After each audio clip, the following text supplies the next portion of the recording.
Hey, what's up, everybody? This is Cha Cha Mistake, and you now tune into Live at Radio. Today, we have an amazing jam packed show. We have Kyrie AmunRa in the building with musical guest Satish Robertson, and he's coming in here to play the flute. So, we're going to get to it after disclaimer. So, sit back, relax, and enjoy the show.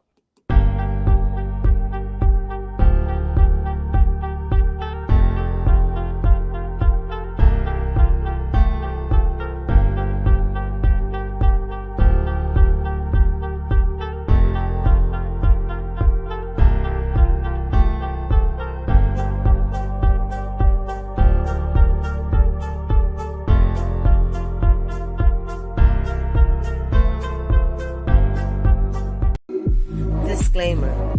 Copyright disclaimer under Section 107 of the Copyright Act 1976. Allowance is made for fair use for purposes such as criticism, comment, news reporting, teaching, scholarship, and research. Fair use is a use permitted by copyright statute that might otherwise be infringing. Non-profit, educational, or personal use tips the balance in favor of fair use. So strikers, no strike me. Yes, strikers don't strike me. So today we're gonna do something a little bit different.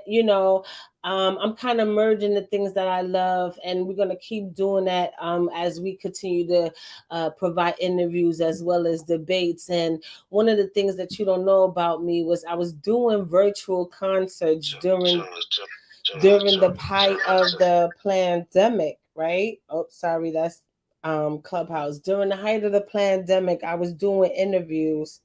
Please mute your mic in Clubhouse. Hey, Paul, how you doing? Yeah, people are coming into the room on Clubhouse.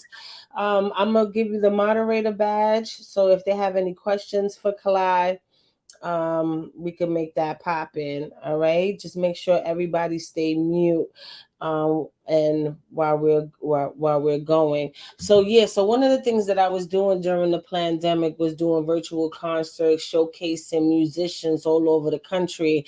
And tonight we're gonna do that. I think I'm gonna merge my interviews together with those musicians and have an amazing show. So without further ado, we have trumpet player Satish Robinson in the building. Yes. Yeah, so today you will be opening the show and stuff, and we're going to get into some interviews, but I don't want the guests to wait any further, so let's get it popping. All right.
Yes, yes, yes. That was so amazing. So can you tell everybody where you from and how long you been playing the trumpet?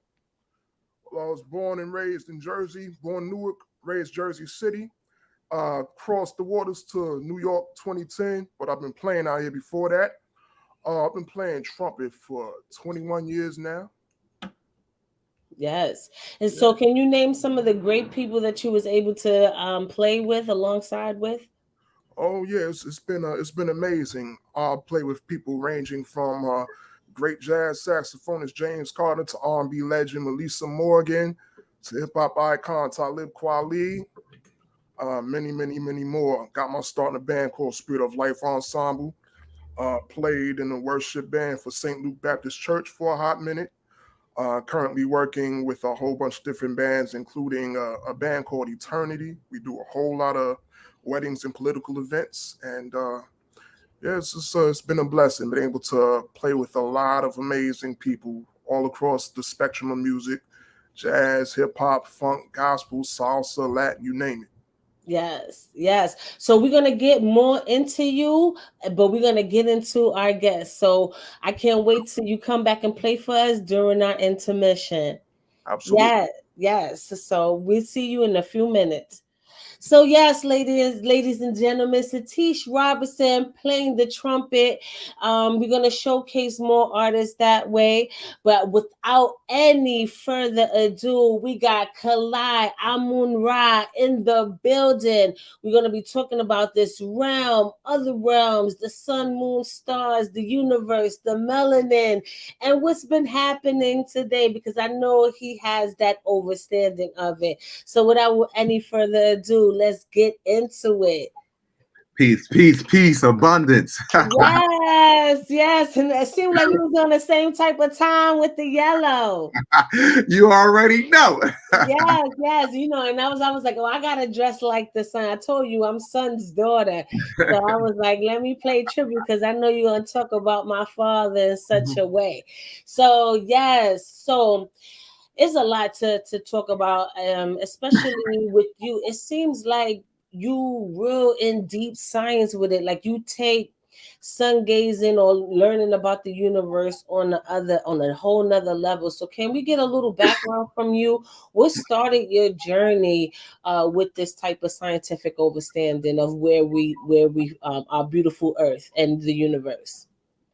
Well, even as a kid, growing up, I felt as though the way that we were living, there was something wrong with the way we was living. And then as I grew older and I adjusted to this world being influenced by, my parents, the people that raised me, my environment, television. So I'm thinking that this is the way it should go, but always in my heart, I always felt like there was something wrong. So, excuse me. There was a few things that transpired in my life with people that I held dear to my heart, and I would always say, like, I would wonder why, if we have money, if we have food, and we have a lot of things that, a lot of people would, consider themselves to die for. Why is, we're, excuse me, excuse me, I apologize. Why is there such a disconnect? And one day I remember I was walking out of BJ's and I seen a sister and a brother. They were in a car and they was having a disagreement. They was having a major disagreement. And I realized at that time that it wasn't just my household. Excuse me, I don't know where this came from.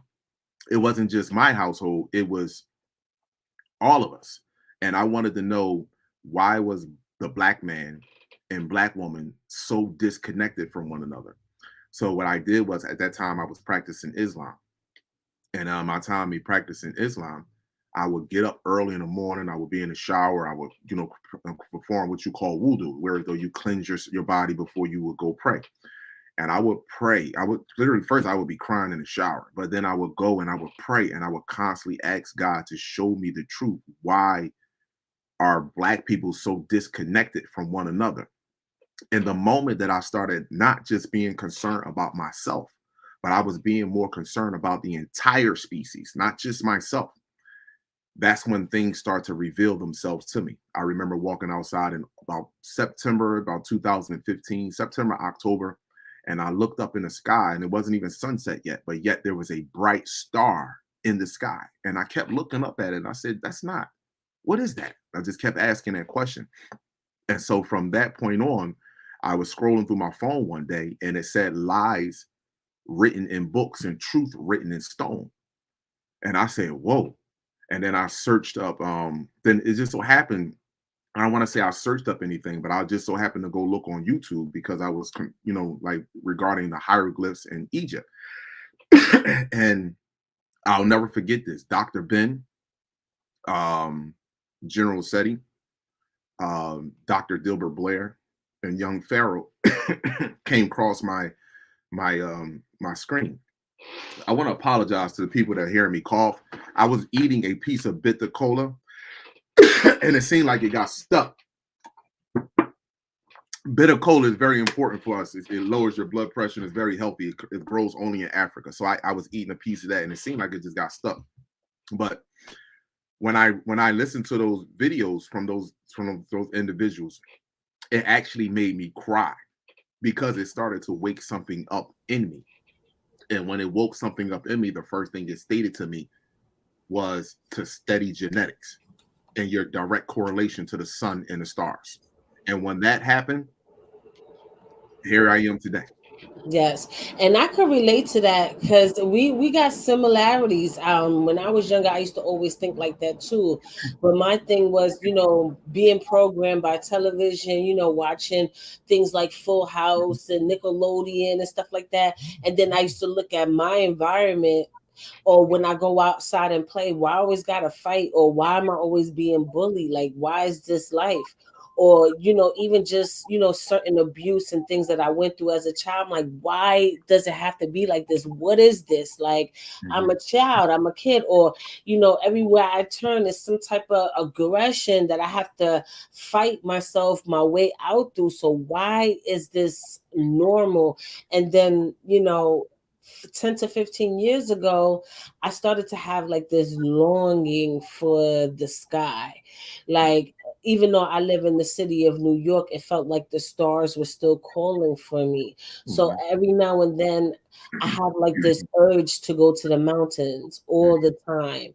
Like it's a dire need. Like it's almost like it's something like how you feel like you need water, that kind of thing. I be feeling like I have to go. So I don't do sun worshiping, so to speak, but I do go out there and I sun gaze, and I provide offerings and I burn my resin, and I say my positive affirmations and different things like that, and I feel the difference. Like there is a feeling, like you start vibrating higher, you start becoming happy, like and thirsty for more. So what is that like when you out there doing your lives? Because I see you on live on Instagram, and I mean you read what's that device you have? What is it called? Called a UV index reader.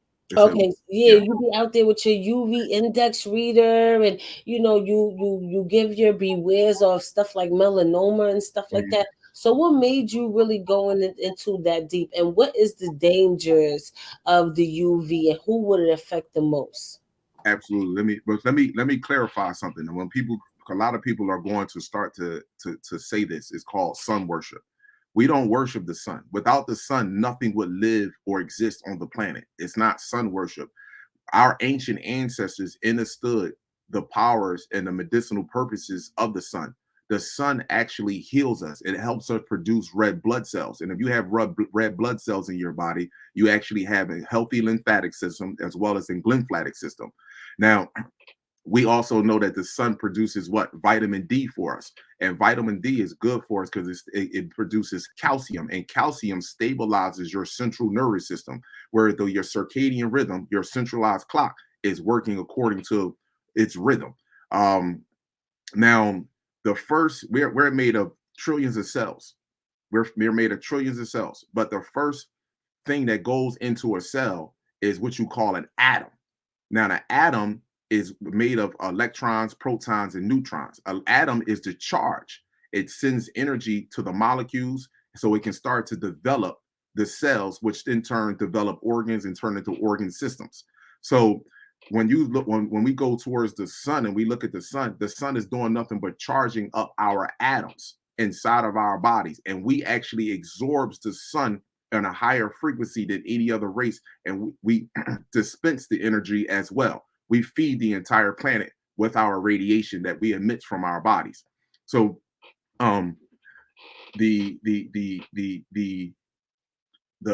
notion that we worship the sun, the notion that the sun has no power, no control over this planet. The sun is what they call God inside the Bible, because the sun controls life and death on this planet. Yes, and I totally understand that. What I've noticed too, because I grow plants in my house, I'm starting to my schnick is being able to grow plants in jugs, especially since I live in an apartment as opposed to a house. So I try to help other people who live in apartments get into growing food. I mean, you're going to make mistakes and stuff like that, but at least start growing herbs. And even in the apartment, the plant life moves towards the sun. However, it's moving, if you look at like my basil, for instance, them things is going outside of the window through the safety guards, because I do live on the top floor, so I have like safety guards, and they sticking their flower budding and all of that stuff outside of all of that, and they follow it. And what I've noticed too is, okay, you see how the sun crosses the sky, right? Yes. Like in a dome, like, so even with the head, I find the body sticking out through the window, but even the head tilting back, following the way the sun, when it's because my windows face the east. Right. So even if I'm not going to the roof, I'm still be able to see. I still am able to see the sunrise through my windows, but I can't see the sunset. So you're starting to see the plant life curve in the nature where it's following the movement of the sun. So that's amazing. Do you have anything to say about that? Yeah, let me answer the other part of your question when you was asking me about the UV readers. Now, the UV readers are very important because the ozone layer is being removed. Now, I'm up here in the north, considered the northeast, and the UV readings, which would consider from 0 to maybe 15, 20, or some of it could be higher than that. But the UV readings up here would normally be anywhere between 2 and 3. Anything above 3 starts to give other races the highest form of cancer, which is melanoma. Melanoma is the highest form of cancer. In the Northeast at this particular time, the UV readings are, especially now, is 7, 8. And in the summer times, it was 10, 11, 12. In some places, it was even 13, maybe 15. And that is very damaging to the outer part of the skin, and more importantly, their eyes and their hair. That's why a lot of them are going bald. UVC radiation is a short wave length.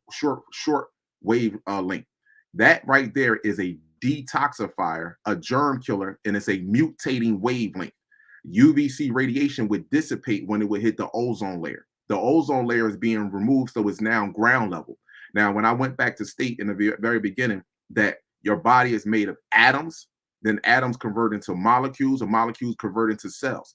The atom inside of the cell, the atom that starts before the molecules in the cell is developed, the atom is now being altered inside of our DNA.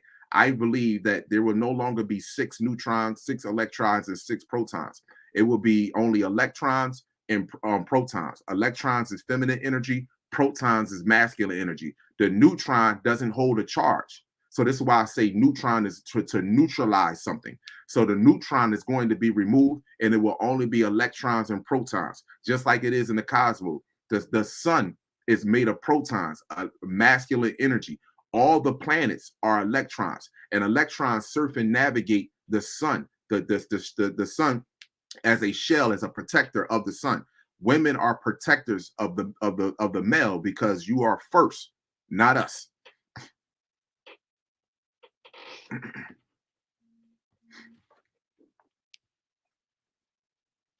Your phone, I can't hear you. Yeah, I'm sorry. Right. Why do you think throughout history they try to change that dynamic, of women being first, and they try to put it towards men? Why do you feel like that happened, and why do you feel like women relinquish that power? Well, the reason is, in order for you to change a nation of people, you have to change their God. You have to change the mind of their God. You can't. A male is only going to have a certain amount of influence on a group of people, but a woman can change. You literally change the way you rewire my brain inside of the womb. I cannot do that to a baby, no matter what the case may be. Anybody with experience with children will see that if you can be you and your wife, or husband and wife, y'all can be married. Whatever the mother says to that child, 9 times out of 10, that child is going to follow. The male will be there and try to influence it as much as it possibly can. But the female is the key to it all. And if you change her mind, then you can change honeybees to stop fertilizing food and producing honey to now landing on shit and being irritating at barbecue cookouts. And that's what took place. You have to change the divine. You have to change your mind first in order for you to change the child, the whole nation. Because I'm 2.8 less than you. You come before me. So if I change your mind on how you look and perceive life, then it's naturally going to change my mind. Now, with everything that's going on with, like, I guess the sexual liberation women have, and do you think that's women gaining their power, or the power that they do have is being inspired to go to the wrong direction? Well, when you say sexual liberation, I want you to, can you elaborate on that? Like, Meaning how you have like the slut walks and hot girl summers, and what I've noticed, I mean, it's nothing wrong with that. I feel like every woman should have that moment, but at the same time, it can be corrupted. It could be marketed in a way for women to be marching and parading to their demise. So, and when people do talk about those things, they're saying, well, I'm liberated and we're taking our power back and all of this kind of thing. Do you feel like that's a pseudo power, or that's the beginning stages of actually going somewhere with the feminine energy? Yeah, that's a further destruction of our race. That's why you have more gay males out here. You have males out here that not even standing up and protecting women like they should be. You have more psychological and physical abuse when it comes to women. And it actually has also been reversed to where women are psychologically and abusing men. Women have actually took the role of men because of a financial system, because a woman actually is in a better financial system, in a better financial set than an average black man here in America. So right now she feels as though because she pays bills, she has her own house, she has a car, therefore she doesn't need a man for anything. So therefore she can have sex with this guy, she can have sex with this guy. If they don't work out, that's fine. I can still go buy me a bunch of purses. I can buy me a bunch of clothes. I can get things to satisfy or fulfill that emptiness that's inside of me. But no matter how much she does it, she's always going to feel empty because she doesn't realize that she is doing something that is against her nature. November the 9th.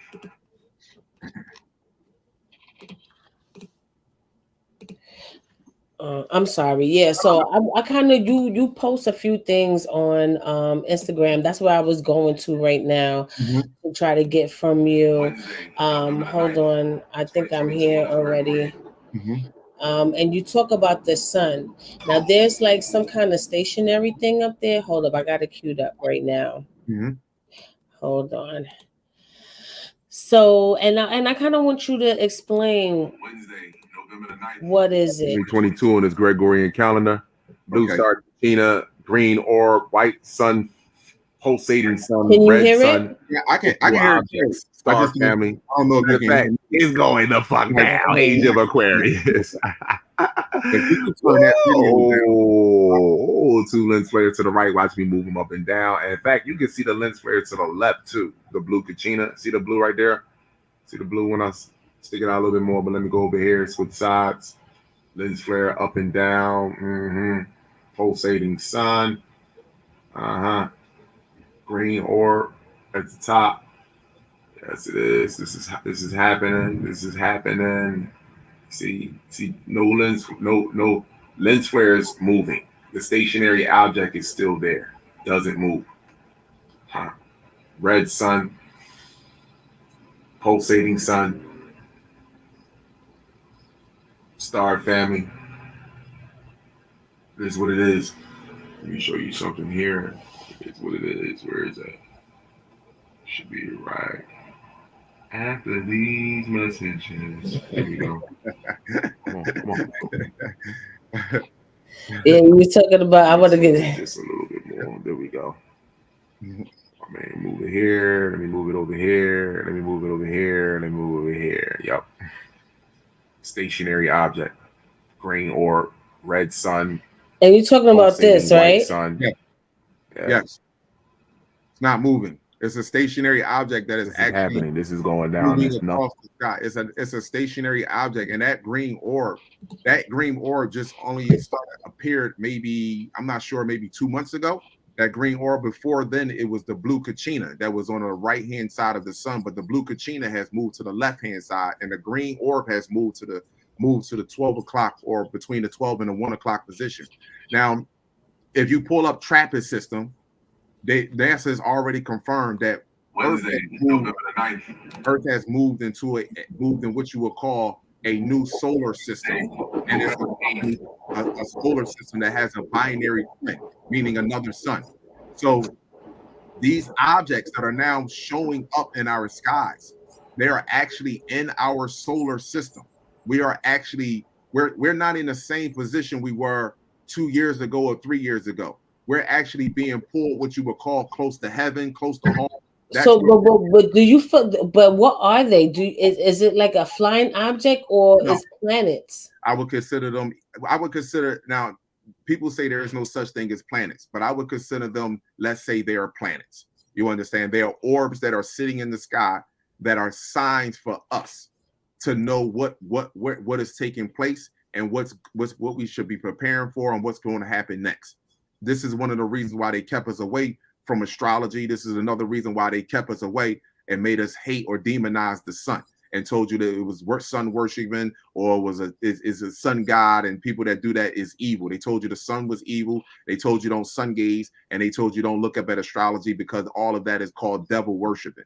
But we have a direct correlation with the cosmos. Yes, and especially those who practice religion, I don't understand why they would say astrology or doing all that is the devil when the three wise men found Jesus through the stars. And then when people talk about slavery, that same star that they found Jesus allegedly, that's what gave the slaves their freedom, because they was following that star into the lands of freedom. So that's what kind of baffles me about the whole situation, when people will be like, oh, that's witchcraft and all these different things. But in the very Bible that people do worship and claim that they follow, all they talk about is the sun, moon, and the stars. Yes. Even they talk about the age of Pisces when they talking about, was it Pisces? Is it? No, not Pisces. They talk about the age of the lamb. What is the lamb on the zodiac sign? I forgot. But they talk about the different ages. Like right now we're in the age of Aquarius, but in the Bible they talk about the other ages as well. So, and there's a lot of sentiment out there when they say, when you study astrology or study the universe, you have a master kind of mind, because you look at everything on a grander scale, and it really heightens the education that you receive in any kind of subject. So what do you feel about that? And do you feel like you having this understanding of the universe, how does that help you in other areas of your life outside of this? Well, one of the things is just to start off, to let people understand, first of all, when we're born we're born with over 100 billion neurons. Neurons are like small stars that carry information, they have information, and they actually connect and communicate with one another. Your neurons look just like the stars inside the sky. That's the same. The 100 billion neurons that you are born with is the same amount of stars in the Milky Way galaxy. So when we sit there as people, and we disconnect ourselves from that because of another species telling us that is evil, because they have no correlation with that. Now, what I say to my people is that, that one thing that they gave us, they told you about Jesus, they told you about a God in the sky, they told you about the Most High, they told you about all these religious books and gave you all these religious characters. But the one thing, and they allow us to speak about that. We go out and we can go stand on corners, we can go door to door, we can do all of that. But the one thing that we use 100% of the time, we know less than 1% about, and that's our anatomy. And the moment that we start speaking about our anatomy, the difference in our DNA versus the difference in their DNA, then we're automatically hushed. Why would someone give you your creator? He's telling you about your creator. Now, the creator is higher than DNA and RNA. That's higher than your DNA, because the creator gave you. God said, let us make you in our like, let's make man in our likeness and our image. So the God is the highest. So why wouldn't they tell us or allow us to learn or be comfortable with the fact of us learning and speaking about our DNA? And by me understanding the cosmos, and more importantly, that we are sun particulates. We are a portion of the sun. We have the stars sitting here in our brain, and in each one of our cells, we have the sun sitting in each one of our cells. That let me know two things. For one, I am the cosmos walking in the flesh, and two, I don't die. So by me understanding that, that's what makes it even more for me to gravitate to all the other knowledge that is out there in front of us.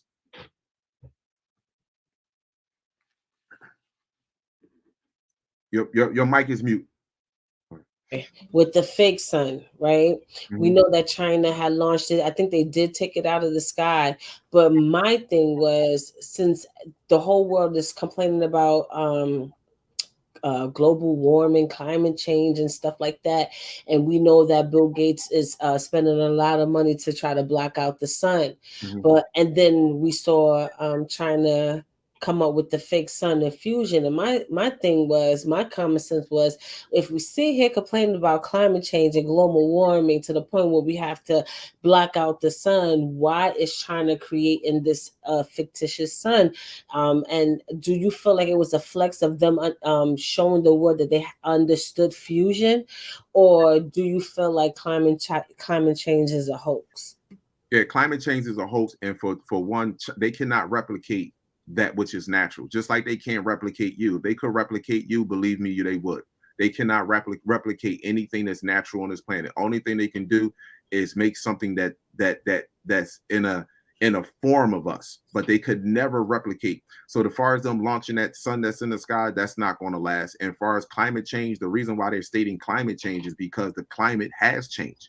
The sun has changed. The sun is now white. When we was growing up, the sun was golden or yellow. But that's really not our sun in the sky. That sun generates energy from our core sun.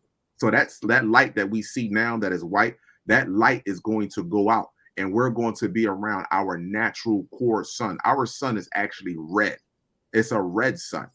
It's not white. It's not golden. The sun that we had here for quite some time, it was just generating energy from our core sun. And they know that they would not be able to walk underneath the red sun. And if you can look, it's residual effects on this planet that they could never get rid of. If you pull up red parts of the planet, you'll see the dirt is red. The rocks are red because of the high levels of radiation that was.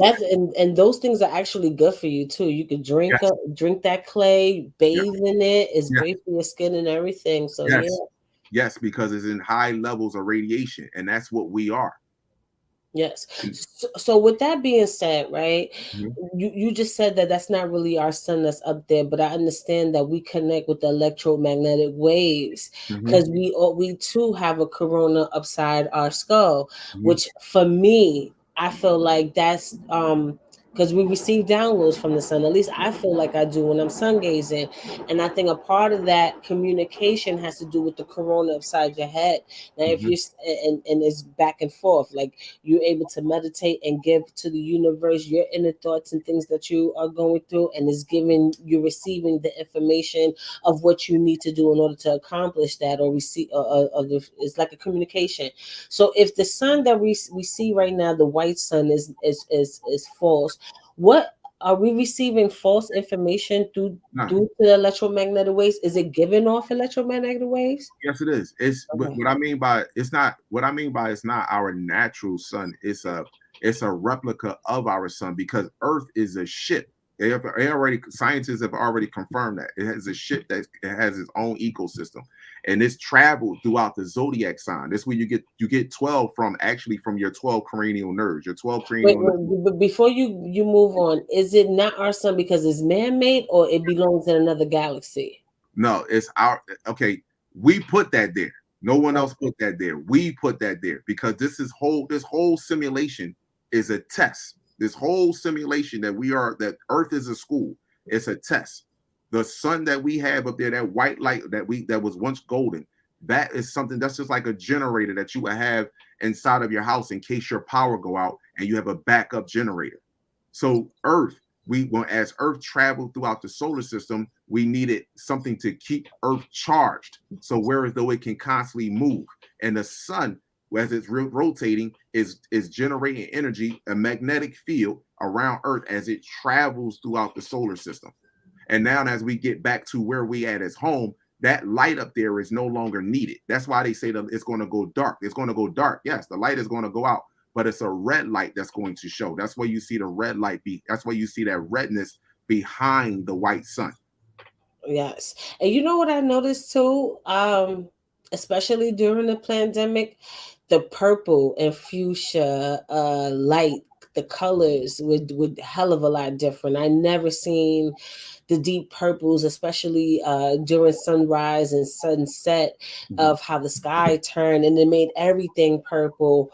What do you feel that was? I mean, we understand, light bounces off things, but I would think it would be more of like a red or orange if that was the case. But what do you feel like that pink and purple hue was coming from? It's all of that is coming from the intensity of the radiation. All of that. The radiation, if you go and look at a radiation chart, you will see purple is at the highest of all red is at the highest, and then you will see purple somewhere in between that. Those colors that we see in the sky are high levels of ionized particles, coronal mass ejections that are coming off of our sun, our core sun, and it's actually hitting the dome and coming down to Earth now. So when we see these majestic colors, we see the sky turn orange. We see the sky partially red in certain places. We see the sky purple in certain places. That's because the high doses of radiation that is coming from these ionized particles that are being, coronal mass ejection with our ionized particles that are coming towards the planet. Yes. And it looks beautiful to me. Now, one of the things that I follow the realest to ever do it, I forgot her name. Mm-hmm. But she talks about people being wiped off the planet, especially if you don't belong here, and the shifting realms. And I see that you talk about that too. During the pandemic, they was saying things came out or information came out. Even memes were produced where we were entering not only just the age of Aquarius, but a different type of realm. And you're going to start to see people disappear. Now, one of the things she would say is, if you are the star seed or the children of the sun, like how you say your skin shimmers in the sun, it would show like the I don't want to say crystals, but like how gold shimmers and different things like that when you out there. I have that actually, because after she said that shit, I was always looking like, especially when I started being in the sun and stuff, I would always check my shit out. Like, am I glistening and stuff? So what is that? And what realms are you talking about? Because I hear you say that too, that we in a whole nother realm. And for those that are watching that may not know what it is, can you break down what a realm is and how did we shift from the old realm we were into the new one, and when did that happen, if you can? Well, every time we had what you would call, this is why it's been so many eclipses that's happening right now on the planet. We have never been through the time where though you see so many super moons and so many eclipses, whether it's a partial eclipse, a whole solar eclipse that has been constantly being shown across the planet. And every time that happens, we go through another doorway because Earth is being pulled upwardly. So if people remember, if you go back to 2017, a lot of people air was popping. If you like felt like you were in an airplane, you know, when you get in an airplane, you get to a certain altitude, you feel like your ears is popping, you can't hear it, like you get. So a lot of people were feeling that. That's because Earth was being pulled from a lower realm to a higher realm now. So now a lot of people are starting to adjust to that. First, people was getting the ringing in the air, the ears was clogged up, like, yo, what's going on? Now our bodies have adjusted that because we're going through an adjustment period. It takes you a full 7 years for your blood, your bones, everything to replenish themselves. So we're in the 7-year tribulation, and it's up to us to eat healthy and connect back with the sun. First of all, connect back with ourselves, and then naturally connect with the sun. Now, as far as your skin, again, I told you, we're actually the sun in the universe walking in the flesh. So when you look at our skin, we're not just carbon, we're hydrocarbon, we're super carbon. So when you look at our skin is now glistening. It has glitter. It looked like it's glitter, and it's actually color. Yeah. I did like I bathe in gold and copper. Yeah.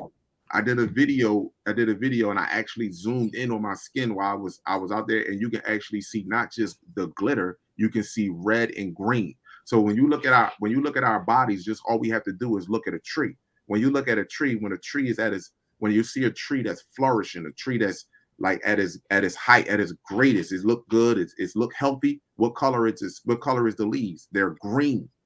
They're green. And then as over time, the leaves start to change color and then they fall off the tree. Some leaves don't fall off the tree, but then the others fall off the tree and they hit the ground, they turn real light and then they turn dark and they go back into the earth.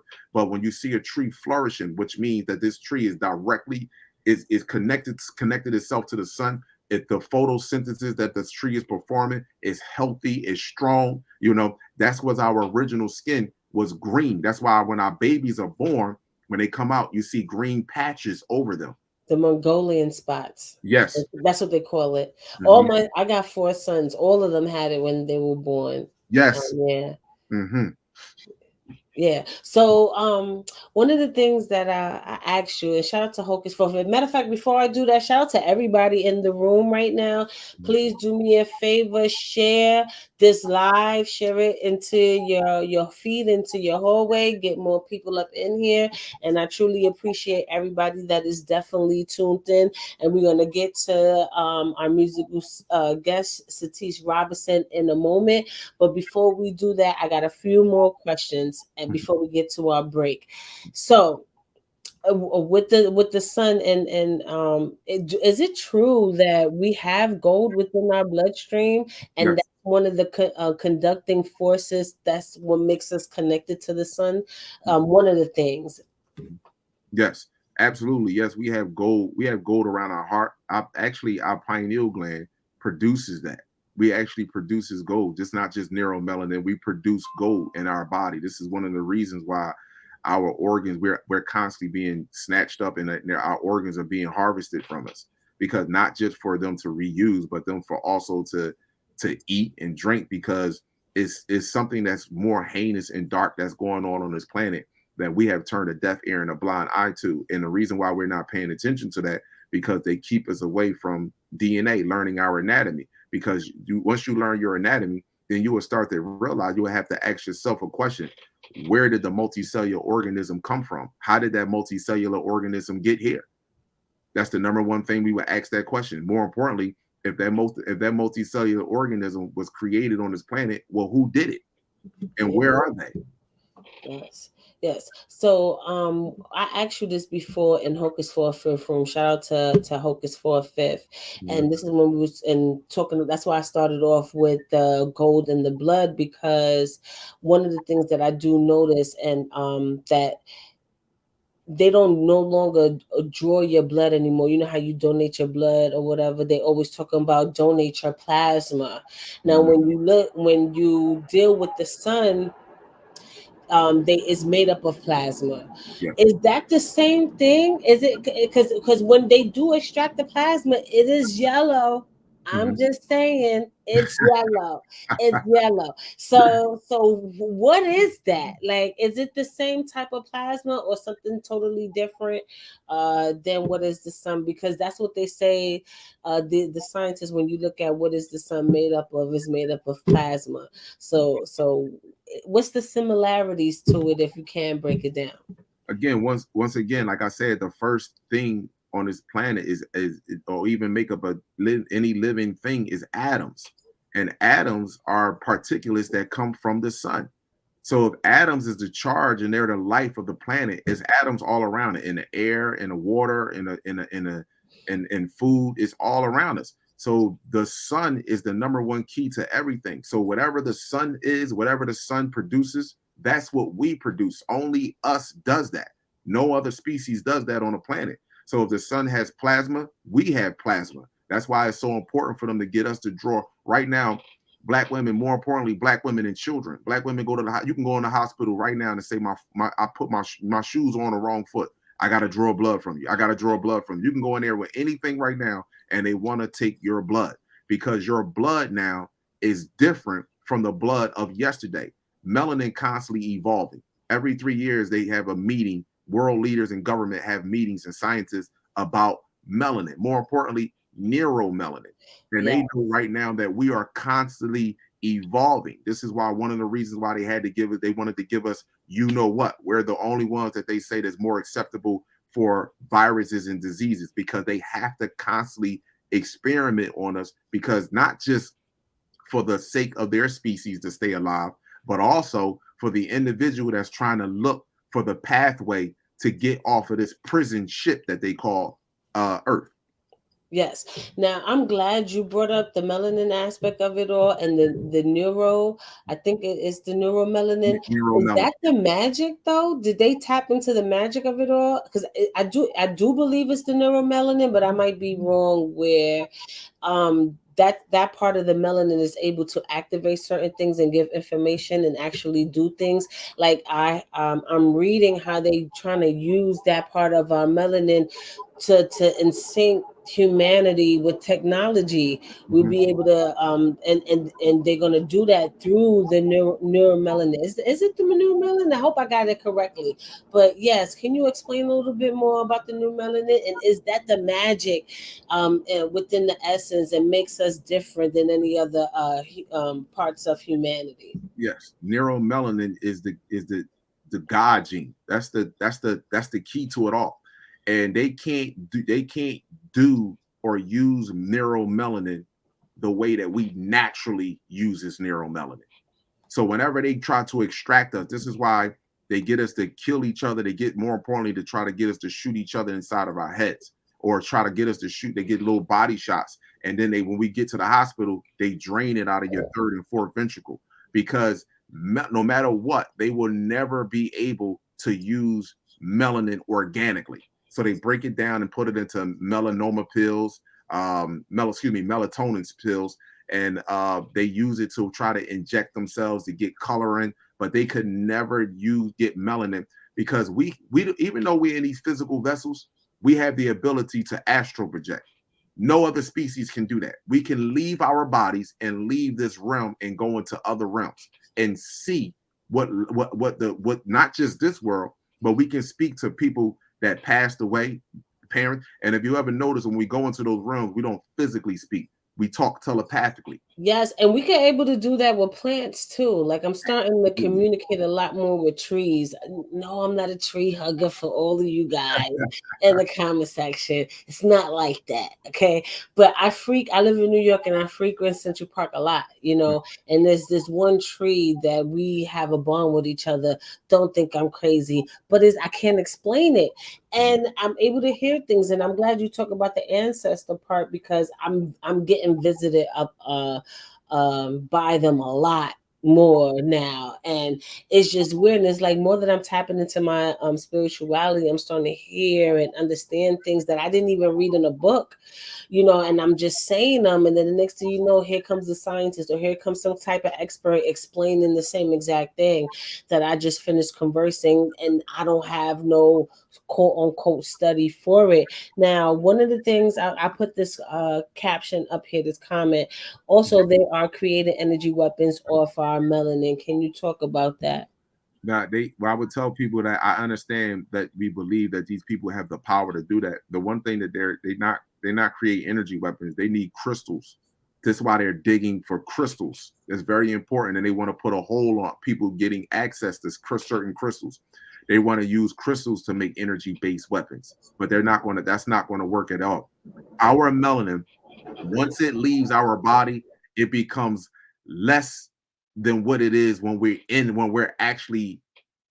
using our melanin. When that melanin leaves our body, it's like buying $100,000 car and then driving it off the car lot, and the price depreciates all the way down to $50,000 to $25,000. They could never use our melanin for how we are able to manipulate and do our melanin. They can't do it. They know that. Yes. Now, one more thing before we get into the break, the black sun. There's these don't laugh. Why are you laughing? There's these talks about this black sun, and that is sitting underneath the planet and is waiting for something. I don't know, what is it waiting for? What is that? Is it true that there is a black sun? And why is it black? And what type of electromagnetic waves is discovering? And why is it underneath the earth? Well, let me say this to you. We have, like I said, we have several realms to this planet. And the one thing that I would tell you is, from a distance, the sun looks black. The closer it gets, it starts to look red. It's not black. At a distance, it looks black. So we were pulled so far apart, so far away from our natural. This is why I say our natural sun, which is red. So when they had something, I do believe it was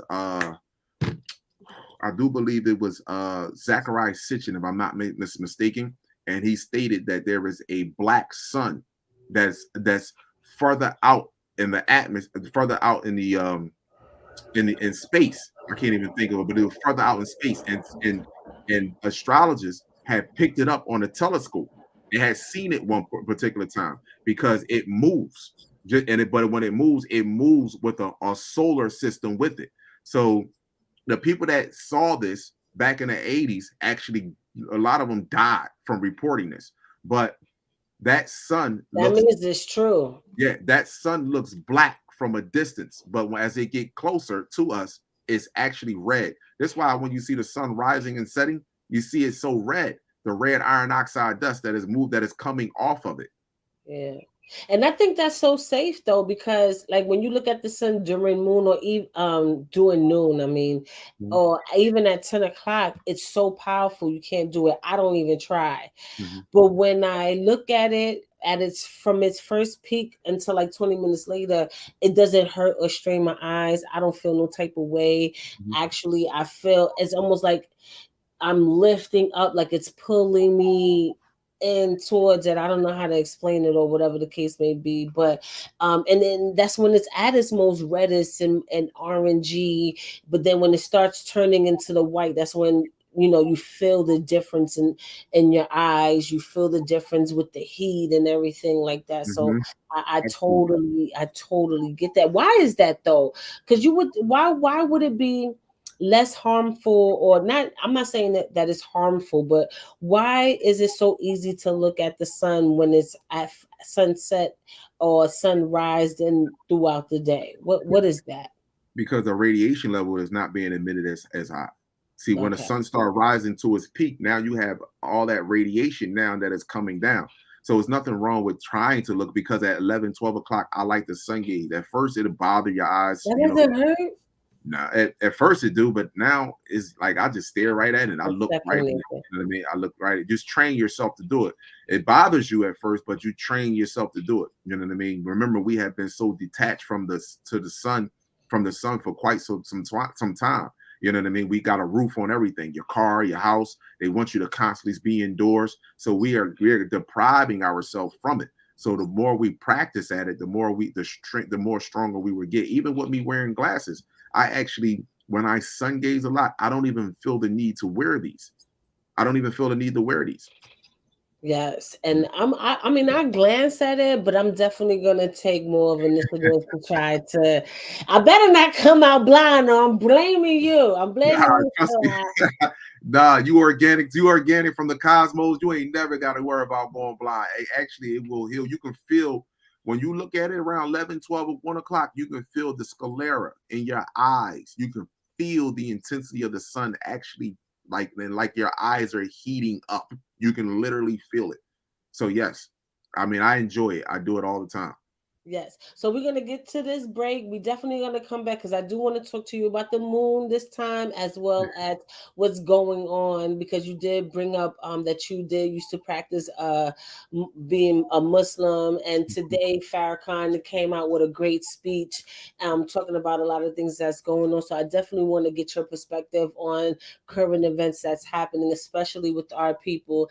And yeah, we're going to be right back. We're going to get into it with Satish Robertson, the trumpet player, and I hope he's definitely ready.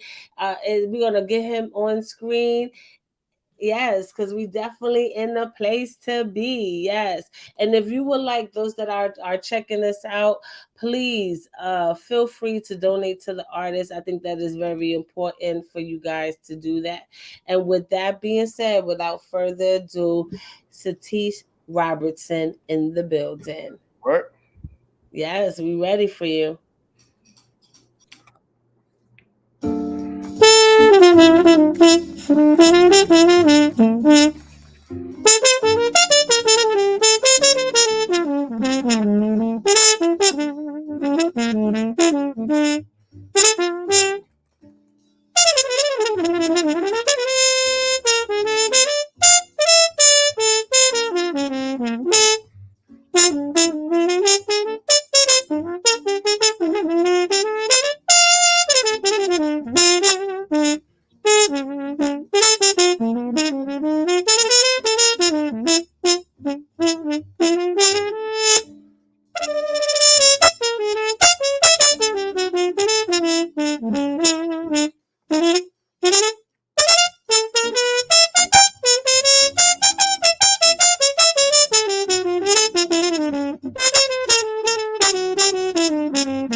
Yes, yes. I love it.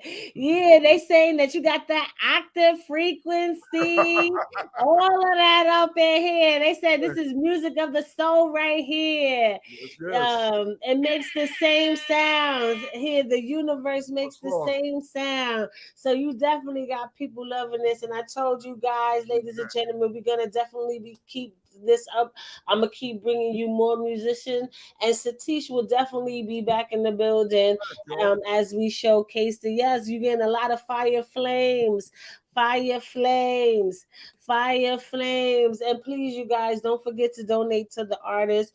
His cash app is right there, so please donate to the artist. And so we can keep our music on all streaming platforms as well.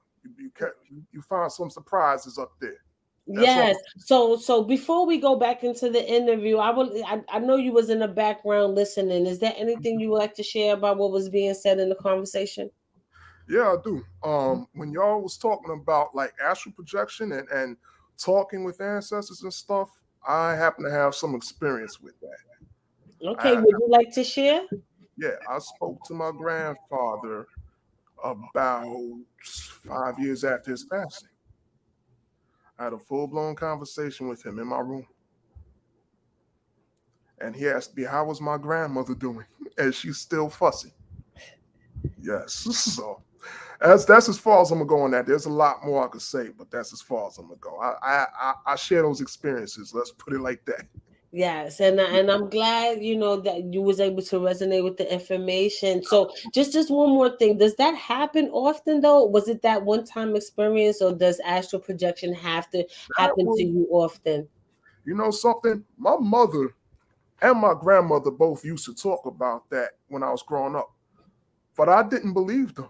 I thought they was just talking, But then as I became a grown man and I started experiencing certain things, that's when I was like, oh, okay, this is real. And that was far from my one and only experience. There were plenty more after that. Yes. Yeah. So you embrace it now. I embrace it. Yes, I do. Yes. So can we get another tune from you? A close up from you? Yeah. I'm gonna give you you want to do it now? Because I was saying like wait towards the end. I could do it now because I got some kids that gotta go to sleep. Okay, so yeah, I definitely appreciate it. So let's get another tune from you, and then we'll go ahead with the interview with AmunRa. Okay, so this one's going to be a cappella, just my trumpet. Okay, let's get it.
Yes, that was so beautiful. Thank you. Like you never cease to disappoint me.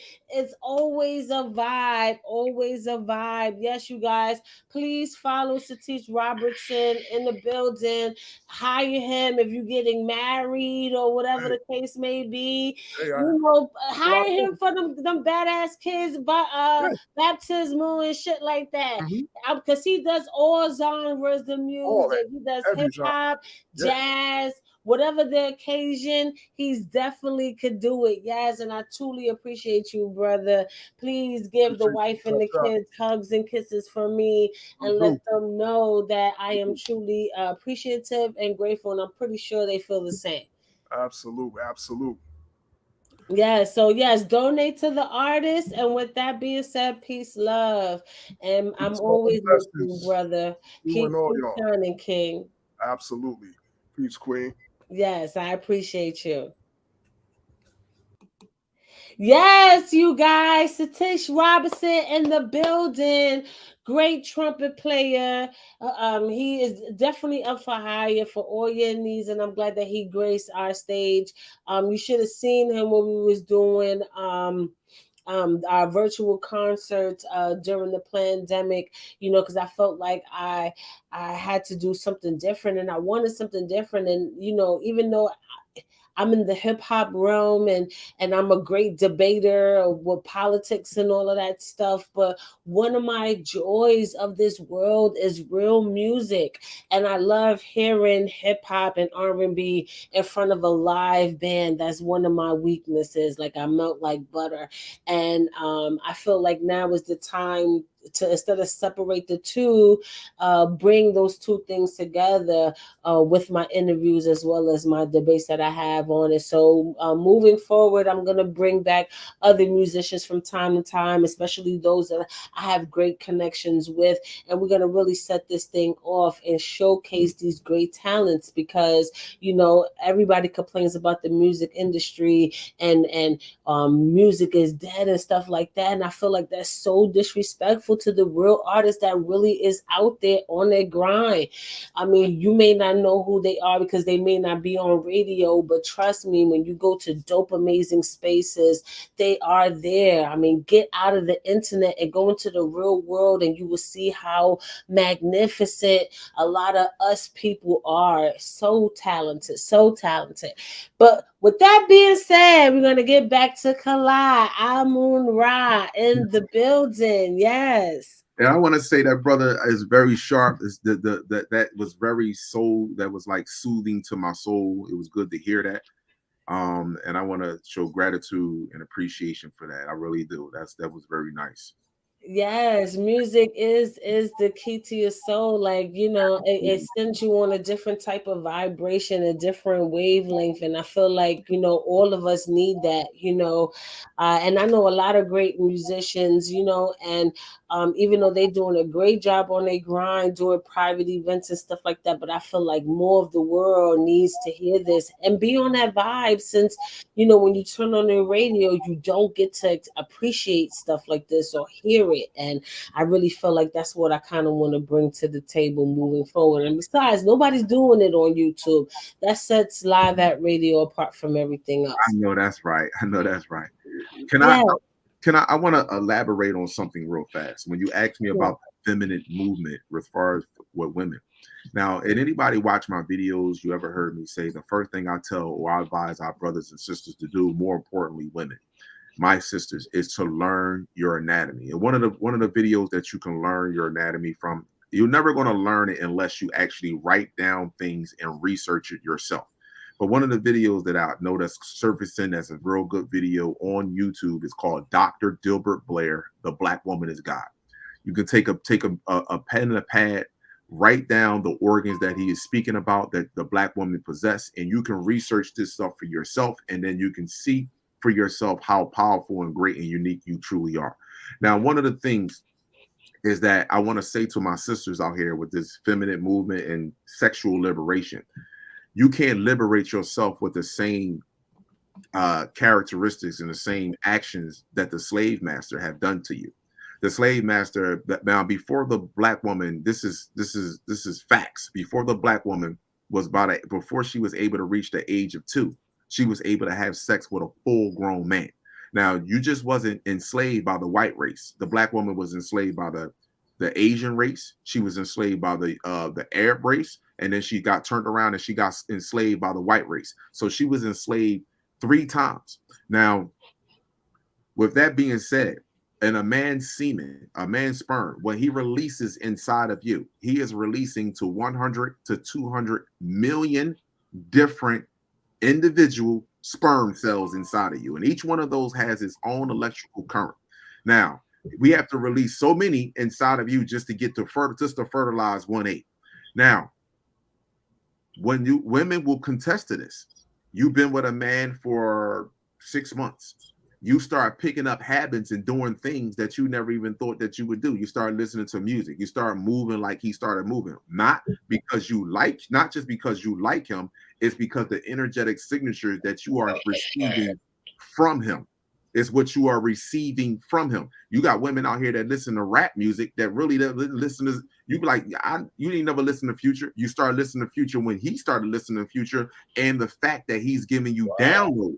And the fact that he's giving you downloads. So now what women don't understand is that I'm not telling you not to have sex, because if you have someone that's a stationary partner, and yes, y'all have a long-term relationship and you are having sex with him, yes. But as far as creativity, as far as what a woman should do, your time for having sex was only during for creativity.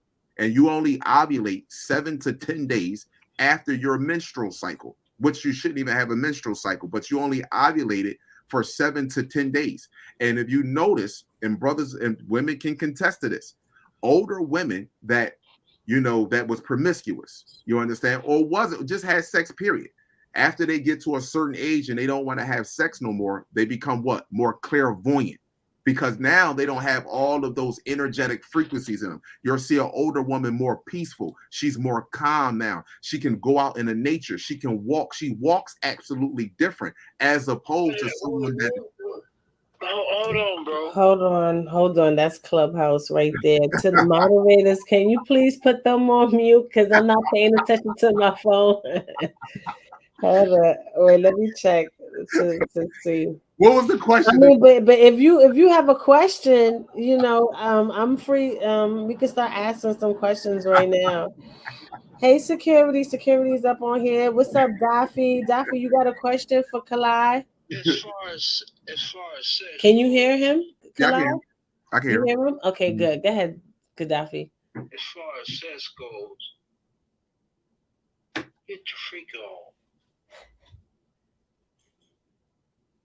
Okay, so now let me say this to you. Bro, we dealing with idealistic.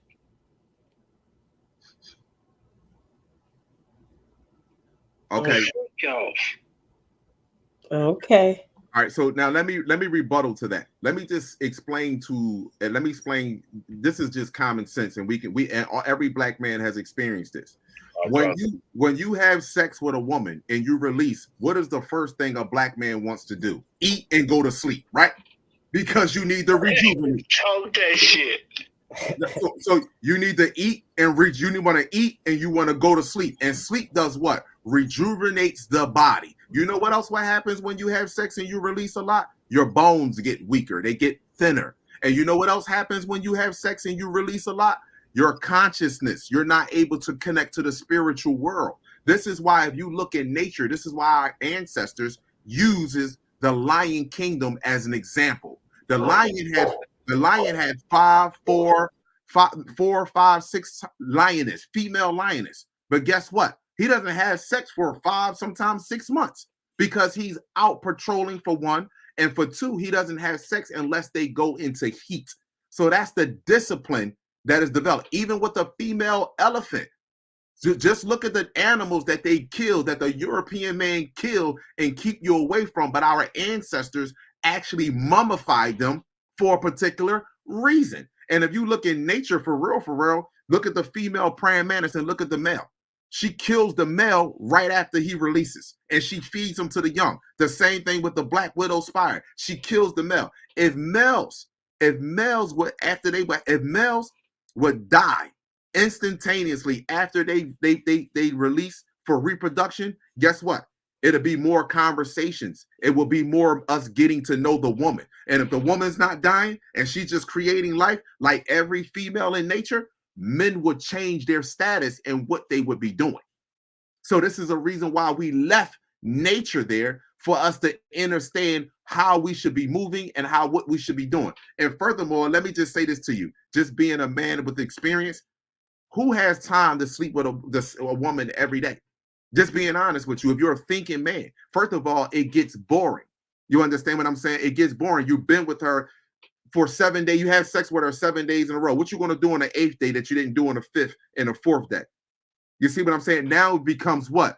Physical. And we're never supposed to be so physical to the world that we forget about the spiritual realm.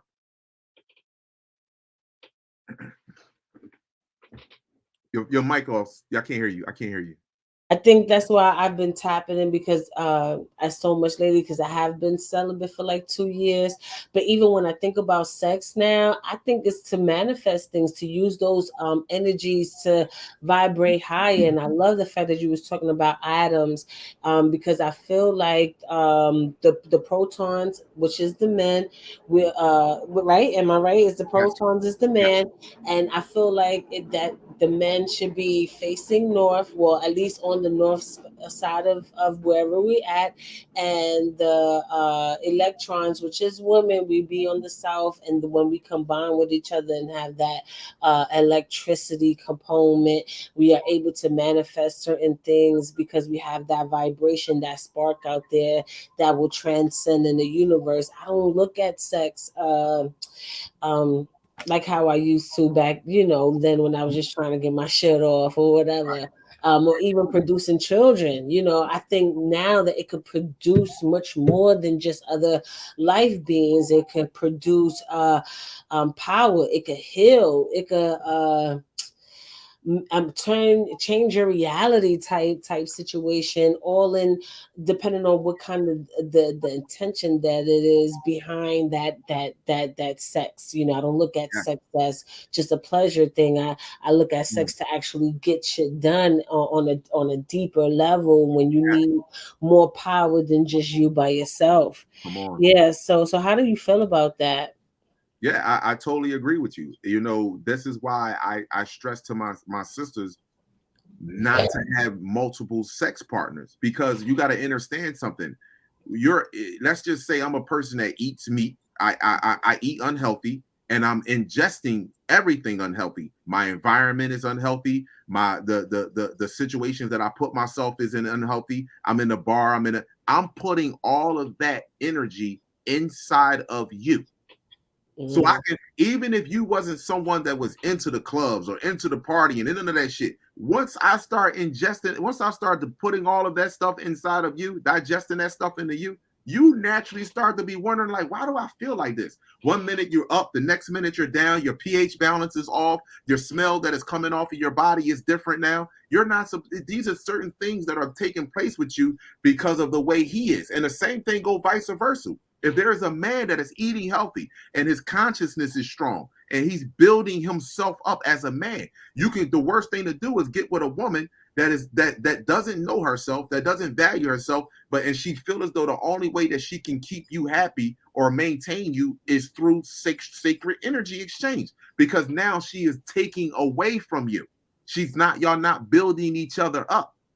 So that's a fact. Yes, and trust me, I totally agree with that.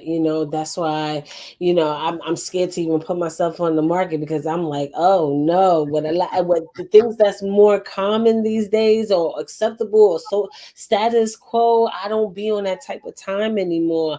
But I'm not to say I ever was. For those that are watching, I had to evolve to this point. I had to go through a whole lot of bullshit to get to this understanding, and I feel like it was necessary. You know how when you break up with people and stuff like that, you be like, why? And this is the worst thing in the fucking world and all of that shit. but I'm coming to the realization that it was very necessary so I could get to this point. It was crucial because, you know, even though everybody always thinks, well, I'm just me, you know, how can I change the world or whatever the case may be? But you don't understand how your energy can actually change the wavelength of the world. You know, Yes. even if I'm not doing it by myself, everybody that I'm coming in contact with, they're changing the world and affecting other people with just your energy and how you made them revisit certain aspects of their life. And you know, with that being said, you know, I had to go through all that shit, and I didn't understand it at first, but I had to go through all that shit for one, to have the wisdom that I'm able to share and to help other people. But I also had to have that and know that it wasn't conducive to the direction that I was going in my life, even though I couldn't see it then. I'm thinking, why, you know, why is this happening? Or poor me, help me. But that shit was necessary, because if I didn't separate from certain things in my life, which, you know, God or the universe or whoever you, however you want to explain it, forcefully did that to me. I mean, ripped, it's like a rip band-aid off of me, and I didn't understand what the fuck was happening. Like, why me? Type Right. thing. But now I'm like, that had to happen, because now I had to spend that time with myself. One, getting in tune with myself, getting back in tune with nature. Like I told you guys at the beginning of this interview, the stars were calling me. You know, I would get a yearning to go to the mountains, to be closer to the sky. And for so many years, I was ignoring that stuff because the things that I was distracted with.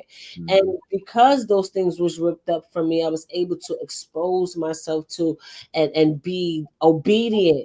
Because I was being obedient to destruction. Now I'm being obedient to life, obedient to the things that my inner calling, my inner voice, and I am better for it right now. And I hope you guys do the same. But go ahead, chime in. I'm sorry. No, that's perfect. Like I understand and overstand exactly everything that you were saying. I understand all of it. And that's one thing about us. We are a single cell. And we must understand that we do our best work when we're single. Because of the moment that we get with someone that doesn't want to build himself up or herself up as an individual, or don't see themselves greater than where they're at, then that will hold you back. And the universe doesn't respond. It reacts to you. You have to put in the work, and the universe look and say, okay, all right, you put in that work, there you go. Now you got this. But if you just sit there and get there and pray and please do this for me, you're not putting in the work to put things in motion, because we project our reality. We control our reality. And I want to say this last thing regarding sexual energy exchange. Most of us don't even have sex properly, because you know why? The first position that we most love to take is from missionary. And you know why? Because if you actually was to look your mate in the face, you would actually probably see a demon, and you're afraid of looking at that. That's why we have sex. Wow. Oh, that's why for a long time I would keep my eyes closed too. Come on. Yes. You probably see the demon. You probably will see the demon that you're really sleeping with, because it comes out. Trust me. Because it's not even real sacred energy exchange that's being exchanged. One person is actually fucking, and the other one is just trying to get their shit off. Trust me, you will actually see it. Wow. And I never thought of it like that. Now, you know, because the sex that I was talking about, as far as like manifesting things, it needs the looking in the eye. We need to be soul connecting and soul connecting and kissing. Like, people don't even like kissing, and I'm like, that's what opened up the chemistry to everything else. Like, how y'all don't want to kiss each other but naked with each other, like that's like the first step. Like, how you skip A, B, and C and all the way to D and all the way to the D, and like that shit never made sense to me at all. Like, people frown upon kissing, but then you rather drink or or play with or whatever my other secretions. That doesn't make sense to me whatsoever. I just don't get it. But shout out to Lorraine Mitchell in the building. Yes. So what I want to talk about next is the moon, because we spend a lot of time on the sun, and I do want to talk about the moon. So as you all know, we had a full moon these past few days, but this full moon is hella different. So what is that? Like, what's happening? Because you already explained what was going on with the sun. Now, can you explain what's happening with the moon, please? Now people going, may have a disagreement, but there's more than enough information out here to provide this to back up what I'm saying. The moon doesn't belong here. Well, let's just say the moon is not natural to the planet, because one of the ways that you can really look at and understand if the moon belong here was you can look at the hieroglyphs on the pyramids. Now the hieroglyphs on the pyramid never depicted a moon here. Never depicted. Always spoke about the sun. It never depicted the moon. It even talked about the TRAPPIST system, another system that's supposed to arrive here, or we supposed to arrive there, but it never, no carvings of the moon. The moon has been here for about maybe 60,000 years or even less than that. Wow. The moon is a hologram, or it's like a machine. And on that moon, or in that moon, there are objects that are there, that are in that moon or on that moon. And this is why they have Operation Moon, the movies that come out, the moon is going to fall, Operation Dark Side of the Moon. These right here is a clear indication that something is going to take place with the moon in the sky. Whatever take place, the major event that's going to take place on this planet that's going to shock everybody, the moon will be in the sky with the sun at the same exact time. At the same exact time. I mean, but we do see that happen when the sun sets. You see the moon still there, it hasn't faded away yet, because I guess the sun rays haven't took all the way to the sky. So we do see that, but you really feel like it's fake, because this is what I feel. I'm not nothing that I read, but I feel the energy of the sun. Like, I could be doing anything, right? And the sun could be up there, and all of a sudden something is telling me to look, and I say, hey, beautiful, or whatever, you know what I'm saying, because it is supposed to be feminine energy, so I always pay her a compliment. But and then she also has a corona too, just like the sun, especially when the moon is full and it's at its brightest. And I haven't seen it yet this year, except for these few days, but last year you would see the corona of the sun, of the moon, I don't know, exaggerated or whatever the case may be. It was at its brightest, but then now you see the moon bright white, like it almost looked like if they changed the batteries to the flashlight, and now you got that fresh light in the earth. That's what it feels like. So what is that then? If it's fake, then what is that energy that I'm feeling? Like, what is that? Remember, our bones are thin. We absorb the highest level of frequency on the planet. This is why our bones are thin. This is why we like loud music with bass. We can absorb all energetic frequencies. So a lot of times, if you one of the things you say, everything that's outwardly is inwardly. Everything that's outwardly is inwardly. The stars are your neurons. The sun is the nucleus that's in your cells. So now we go and look at the moon. What colors does the moon turn? The moon is white. The moon is black. The moon has turned red and orange. When you look at those, if you look at the main color, white is white blood cells. White blood cells inside of your body is unhealthy cells. The moon turned red. The moon, if you look at a species on this planet that turn red from the sun, is damaging to their skin. If you look at when this moon turned black from an eclipse, melanoma is skin cancer, which is blackness on people's skin. The moon has no correlation with us at all.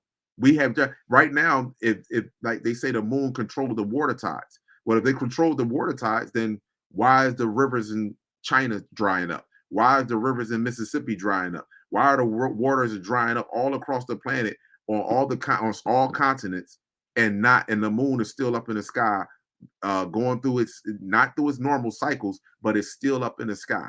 If it's controlling all of the tides, there are more than enough information to show that water is drying up all across the planet. And then women's cycles are even off now today. It's not the same pattern as it was yesterday. Yeah, mine shifted a few times Yes. this year. Yeah, so that's definitely so. And I try to stay away from certain people, you know, without saying to certain people, you know, if you're on YouTube right now.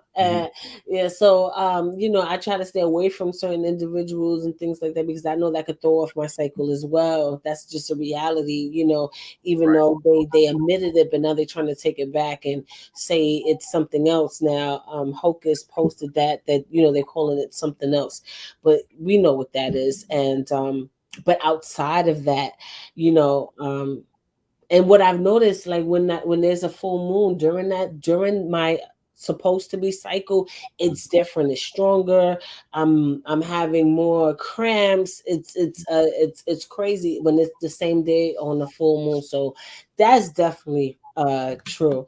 Yeah. Why do you think that happens though? Like, especially if it's supposed to be fake, why is it able to manipulate or be a part of my woman's cycle, my moon cycle?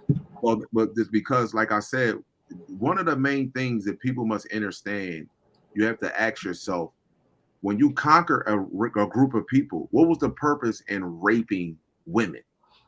You had the women under control. What will be the purpose? When Hannibal went into Europe with 70,000 soldiers for over 800,000 Roman men. Well, we went in there and beat them. We didn't rape their women and kill their children. So why was it so important for them to rape our women and kill the males? Because they had to break you. And the only way, one of the ways of breaking you is through violent sex.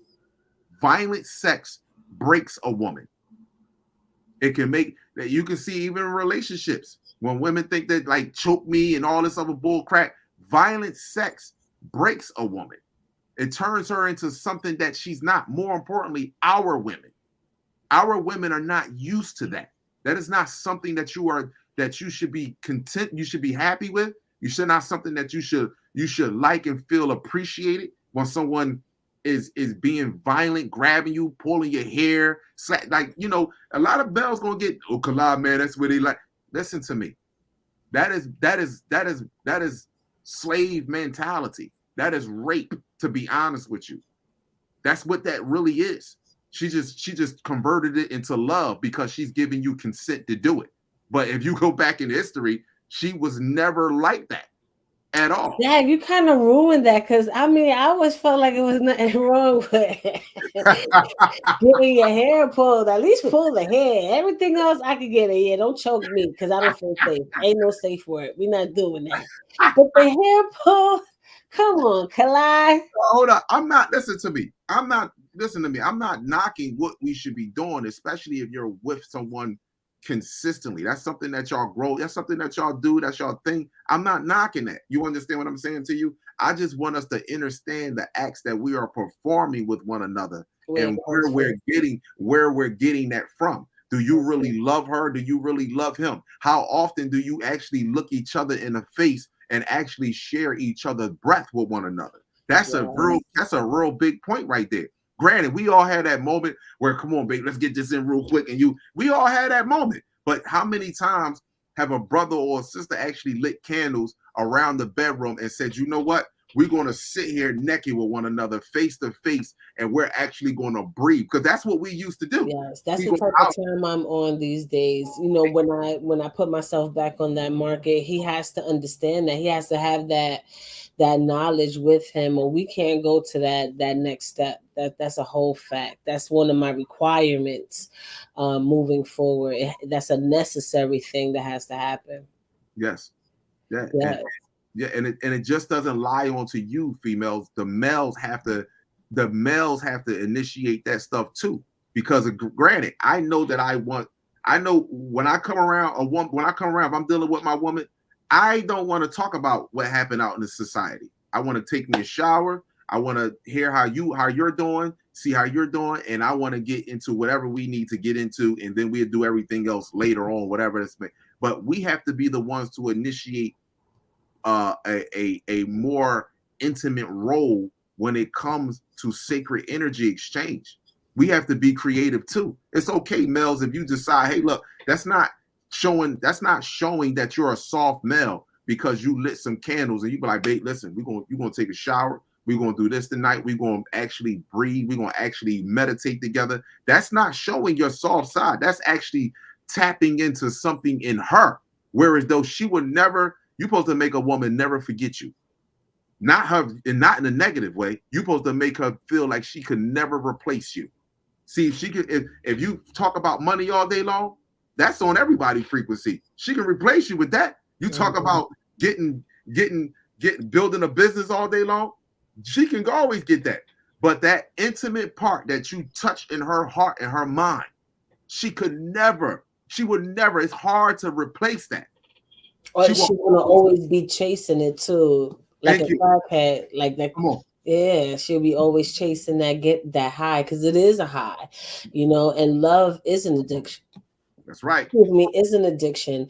And, we got to be more careful what we're addicted to. That's why I don't no longer take that. Notice how I said no longer, because I'm not no expert. I had to get to where I'm at today. And, I really, that's why I don't play with people anymore. I'm not saying I never done it or whatever, but I just look at life and people so differently. And I know, even though we like to mask our emotions, but everybody's emotional. We like to keep that as a woman thing, but it really isn't. Like men, actually, I think men are more emotional. I don't know if I'm being biased or sticking up for the women, but I find men, that's business or whatever. But if you fire somebody because somebody tapped into the emotion of negativity, and so you getting rid of that person, the same thing goes with war. You are going war because you got a shot to your ego, which made you emotional, and now you want to wreck shit, you want to fuck shit up because of that. It's an emotion, and we have to be honest about that situation. And I think that's what's going to really have us healthy and back to intertwine with each other. And I think that, because earlier you were saying you was wondering why people were so connected, because we're not looking at each other in the face anymore. We're not connecting on a deeper level anymore. We redefining what love is, and it's based off the things that are marketed to us. We're not doing it in the most natural, realistic, purest way. And I think that's why we don't even know who we are. We're sleeping with strangers, really. We could be with them for 8 years, 9 years, 10 years, and that person will always be a stranger to you because you never had that real raw connection. Because your loving is based off of what is being marketed to you, what you see in commercials and Hollywood romantic comedies, which, I kind of used to romanticize about that. I want my relationship to be like romantic comedies, but in reality it's much more than that. And I really feel like people gotta truly, tap into that. Any last words before we move on about it?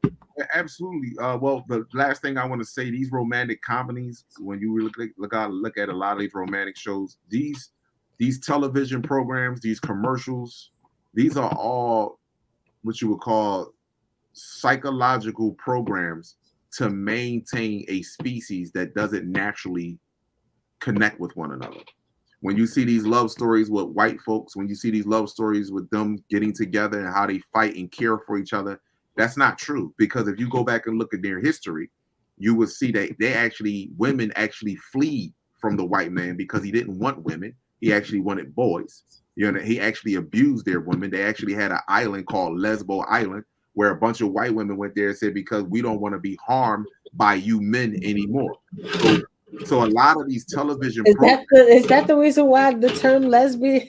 Yeah, that's what Lesbo. It was Lesbo Island. These women actually flee from these men because the white man told you that there is no greater love than a love between two men. So if you look at our males today, you will see we took on the same persona that they did. We feel like having a bunch of males in our corner makes us tough, makes us bad. We around males all day. We in a room, 15 dudes in a room playing a video game. The room smell like a gym locker. No, that is not natural. That is not natural. You know what I mean? We never hang around. You don't see a male lion looking for other male lions to hang with. You see male lions looking for a female to reproduce with and protect his family. That's what you see. So today, the black man has been forced to live or psychologically programmed to live like how this barbaric man lives.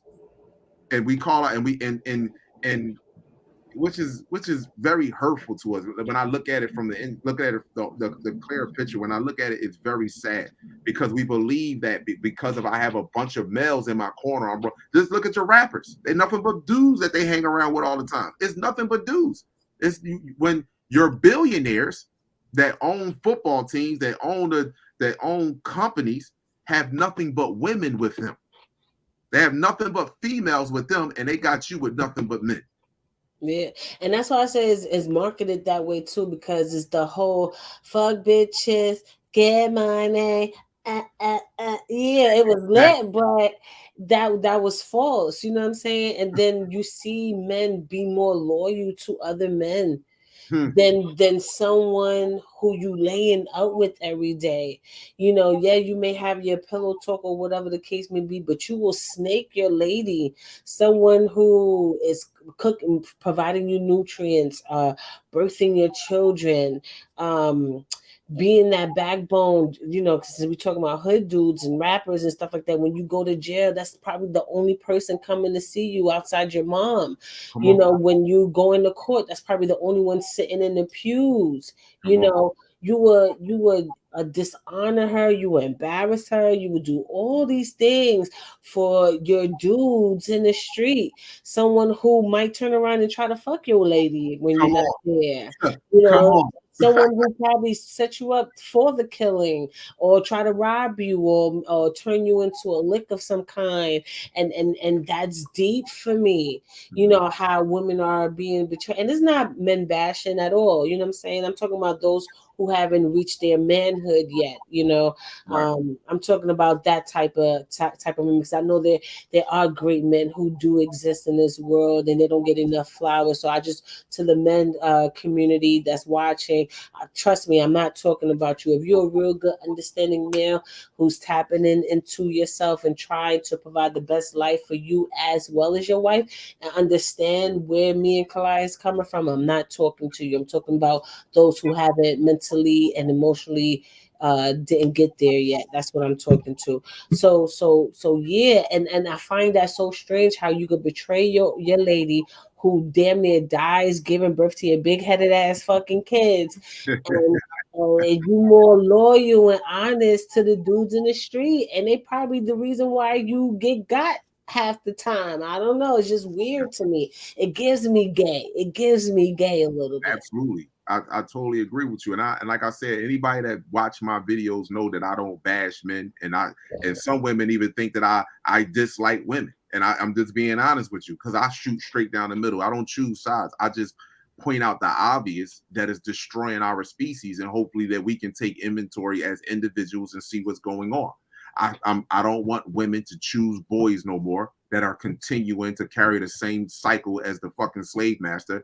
And I don't want men to continue to sleep with girls. See, the reason why men today, and I'm just being honest, and I want men to understand this, the reason why a lot of men can't get over their past traumas, especially growing up as children, you know what I mean? Because we were raised by women. If our fathers wasn't there, and it was women in our lives. The reason why we can't get past some of the traumas that we have, because we're having babies by the same women that abandoned us when we were younger. It's the only difference. The only difference is you're not sleeping with your mom. You're not sleeping with your aunt. But yet, when you got older, you met someone that was selfish, entitled, felt as though they were entitled. You know what I mean? That would only cared about you when it's a time that they were benefiting from you. That's the only time that they showed you any kind of admiration. They don't speak life into you. Baby, you have a good day. Babe, you're gonna be amazing. Babe, you're gonna be great. Just stay focused. I love you. I care for you. How many men have heard that in the household when they were growing up as boys? Huh? That you listen, son, I love you. I care for you. Not just words, but then display those actions towards you. And not tell you, are you a fucking dumb kid? Why the fuck you doing this? Like, you got to be out of your fucking mind. You see what I'm saying to you? So what happens is we get older and we say, okay, that part of our life is gone, because men can cut away from their ties better than women. You understand? Because again, you hold on to things. Women are receivers, men are givers. So we can cut away from our ties. But what happens, reason why we can't separate from our ties, because we're meeting and dealing and having babies by the same women that was like the ones that was around our lives when we were growing up, that didn't breathe life into us, that only wanted to be around us when they were benefiting from us or they needed something from us. Yeah. Yeah, but I don't want men to feel like a woman shouldn't need them, because that could be dangerous too. Because I feel like I need a man. I don't want to be in that position where how women are. It's like, oh, I don't need a man. Fuck these snag guys. No, I need a man. Like, what the fuck are you talking about? And not just that I need one. I want to need one. I feel like we should be in that emotional state where we're needing each other. I think that should change too. You know, because we do like. I mean, I do. Like, I don't want to die all old and a sphinxter. That's what they called them back in the day, a sphinxter. Like, you know, I had so much things breaking in my house, and I would, even though I got sons, they younger. You know what I would do if I would have had a dude come up in here and fix all that shit? And I feel my most feminine when I'm standing next to a man. You know, I feel rough and masculine, I guess, when the man is not there, you know what I'm saying? Because now I have to compensate for the things that I'm lacking in my life, you know. So I just don't. I get that. I get what you were saying, but I just don't want us to continue to be comfortable with the I don't need. No, I need a black man, and I'm pretty sure there's a black man out there who needs a woman like me, and I kind of want us to see each other like that, you know, moving forward. Absolutely. Yes. So moving forward with that, I want to talk about what's happening today. Like I said before, you mentioned earlier that you grew up being Muslim, and today the Honorable Minister Louis Farrakhan made an address and was speaking about the Kyrie Irving and Ye situation that has been at the core of our conversations as a community for a month straight now. So I kind of want to get into a little bit of his speech. I'm gonna share my screen, and then I want to hear your thoughts about it. Hold on, let me get it. Yes. Greetings to you. I am Brother Minister Louis Farrakhan, National Representative of the Honorable Elijah Muhammad.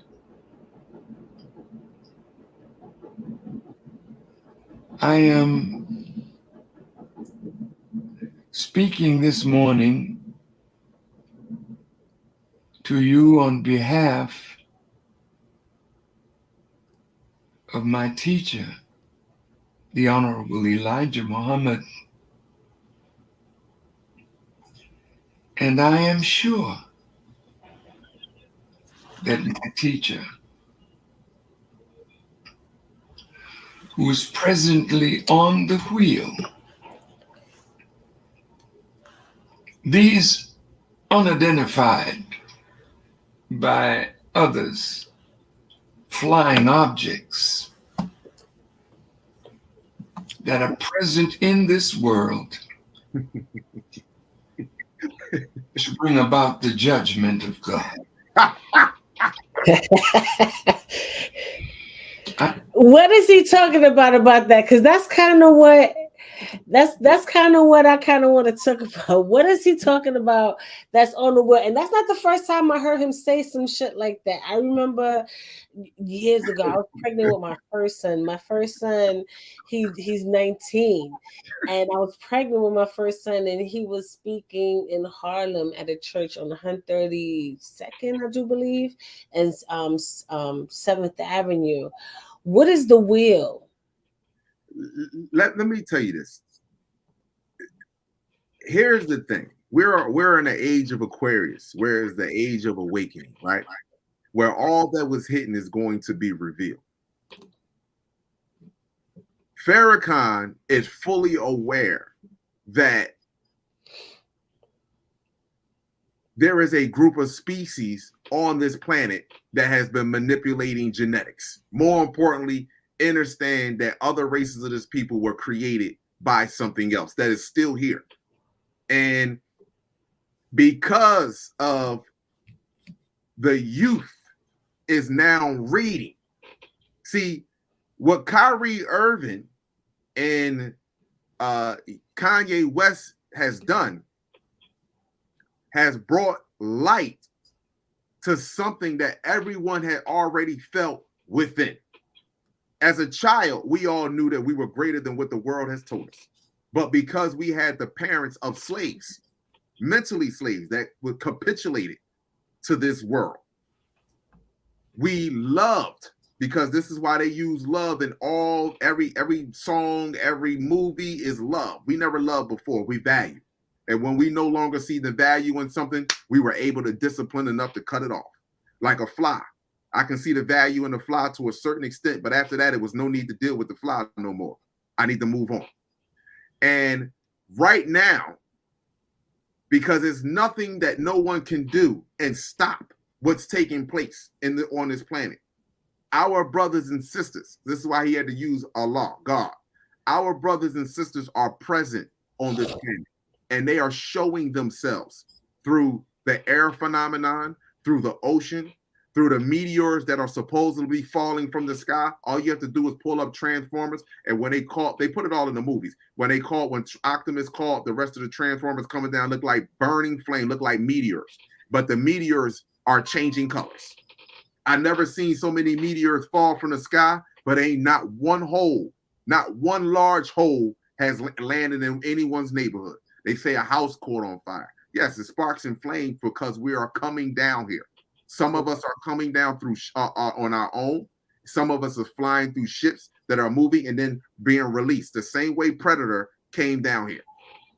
And now that Kyrie Irving has the youth, and he stood on his, what you would call, pyramid.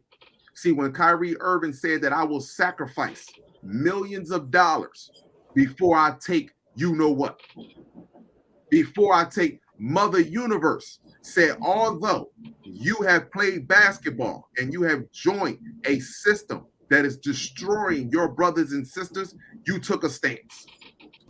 You refuse to get injected, and you had to release. You had to be willing to let go, partial of this world. The same thing happened with Kanye West. He had to get to a point to let go, partial of this world. But see, in order for them to ascend, they have to let it all go. And now Farrakhan is trying to get ahead of the curve. He's trying to get ahead by using Kyrie Irving and Kanye West to get what? To the youth. That's all he's trying to do. The youth is reading right now. But not for nothing, not to cut you off, right? But Farrakhan, even though he's older, he always had the youth. Like I remember I was too young for the Million Man March. Mm-hmm. But by the time the Million Family March was out there, I was there for that, you know. And I was also there for one of the Savior's Day that they had in Chicago. I think it was back in like 2001 maybe, or 2000, one of those years. Mm-hmm. You know, so he always, even though he's an older man, he always had the youth listening to him, especially now when we saw, was it the Mother's Day speech when they first banned him out of social media? Mm-hmm. And then there was like this big speech, and like one of the younger rappers, one of the drill music rappers posted something that he said, or put it in a meme or something, and he got backlash about the thing, when basically he was just talking about families. So I mean, I just wanted to put that out there, you know, for those that may be watching, you know, feeling like, oh, he just got the older people, and he still got these rappers, the young rappers, not the older ones, but the young people. We still watching him to this day, to the point where today Clubhouse was all about Farrakhan. Every room played that speech today. Right. Everybody, and had discussions on it. I mean, I guarantee you, if I go into my hallway right now, you're going to still see a few rooms about the Honorable Minister Louis Farrakhan, you know. So go ahead. I didn't mean to cut you off. I just wanted to say that. I don't. Let me say this to you. I don't. When it comes to Farrakhan, I have a difference of opinion based off historic facts, especially when how things went down with Malcolm X. So I have a difference of opinion, and also my brother Khalid Muhammad. So I have a difference of opinion when it comes to him and what his true message is. Because I would have to ask Farrakhan a question. With all the intelligence that you have, my brother, you don't know the difference between a prokaryotic cell and a eukaryotic cell? You're telling me that Yakub, a black man, is the one who, he's even in his speech, he said that, if I'm not mistaken, they came from us when we had nothing to do with these people. We couldn't birth a multicellular organism. Now we can go into a lab and create one, but why would we do it? When we created the honeybee, when we created the elephant, everything in nature works together in unison. So why would we create something that goes directly against nature, that has no love and compassion whatsoever with nature? So why would we go inside a lab and create that and then allow it to spawn out of control? Why would we do that? So this is why this is in one of the things that Kyrie stated, that Yakub, this is why we must get the English, we must get the dictionary, the etymology of the English language. Yakub means subplanter. That has to do with a person. It means subplanter. Someone subplanted a race of beings here. And if you look at the English language, the word grammar means grimoire, which means to summon a demon. The word sentence by definition means punishment. The term is a term meaning how long your sentence of punishment is going to last. So we are actually speaking spells on one another consistently. So if he's his intelligence, and I'm not knocking on, nor am I questioning his intelligence, I'm questioning his heart and his soul. I'm not questioning his intelligence. I'm questioning his heart and his soul. Because if you full of people and you generally care about the people, how could a young brother like me, or even I can speak of two other brothers too, can come on a scene and understand the difference between a eukaryotic cell and a prokaryotic cell, understanding that the neocortex of the brain is the most important part of the body. The prefrontal lobe doesn't start developing until you're 18 years old, which deal with critical thinking. And then we say we have the 12 tribes of Judah. Well, you have 12 cranial nerves that sits right here on top of your brain that deals with your eyes, your ears, your skin, and all of this information is sent to your central nervous system, so that way you can know how to act and respond in the environment that you are in. So why is he, as a man, did not teach us that? Why didn't he teach us that? Why can't he simply explain that?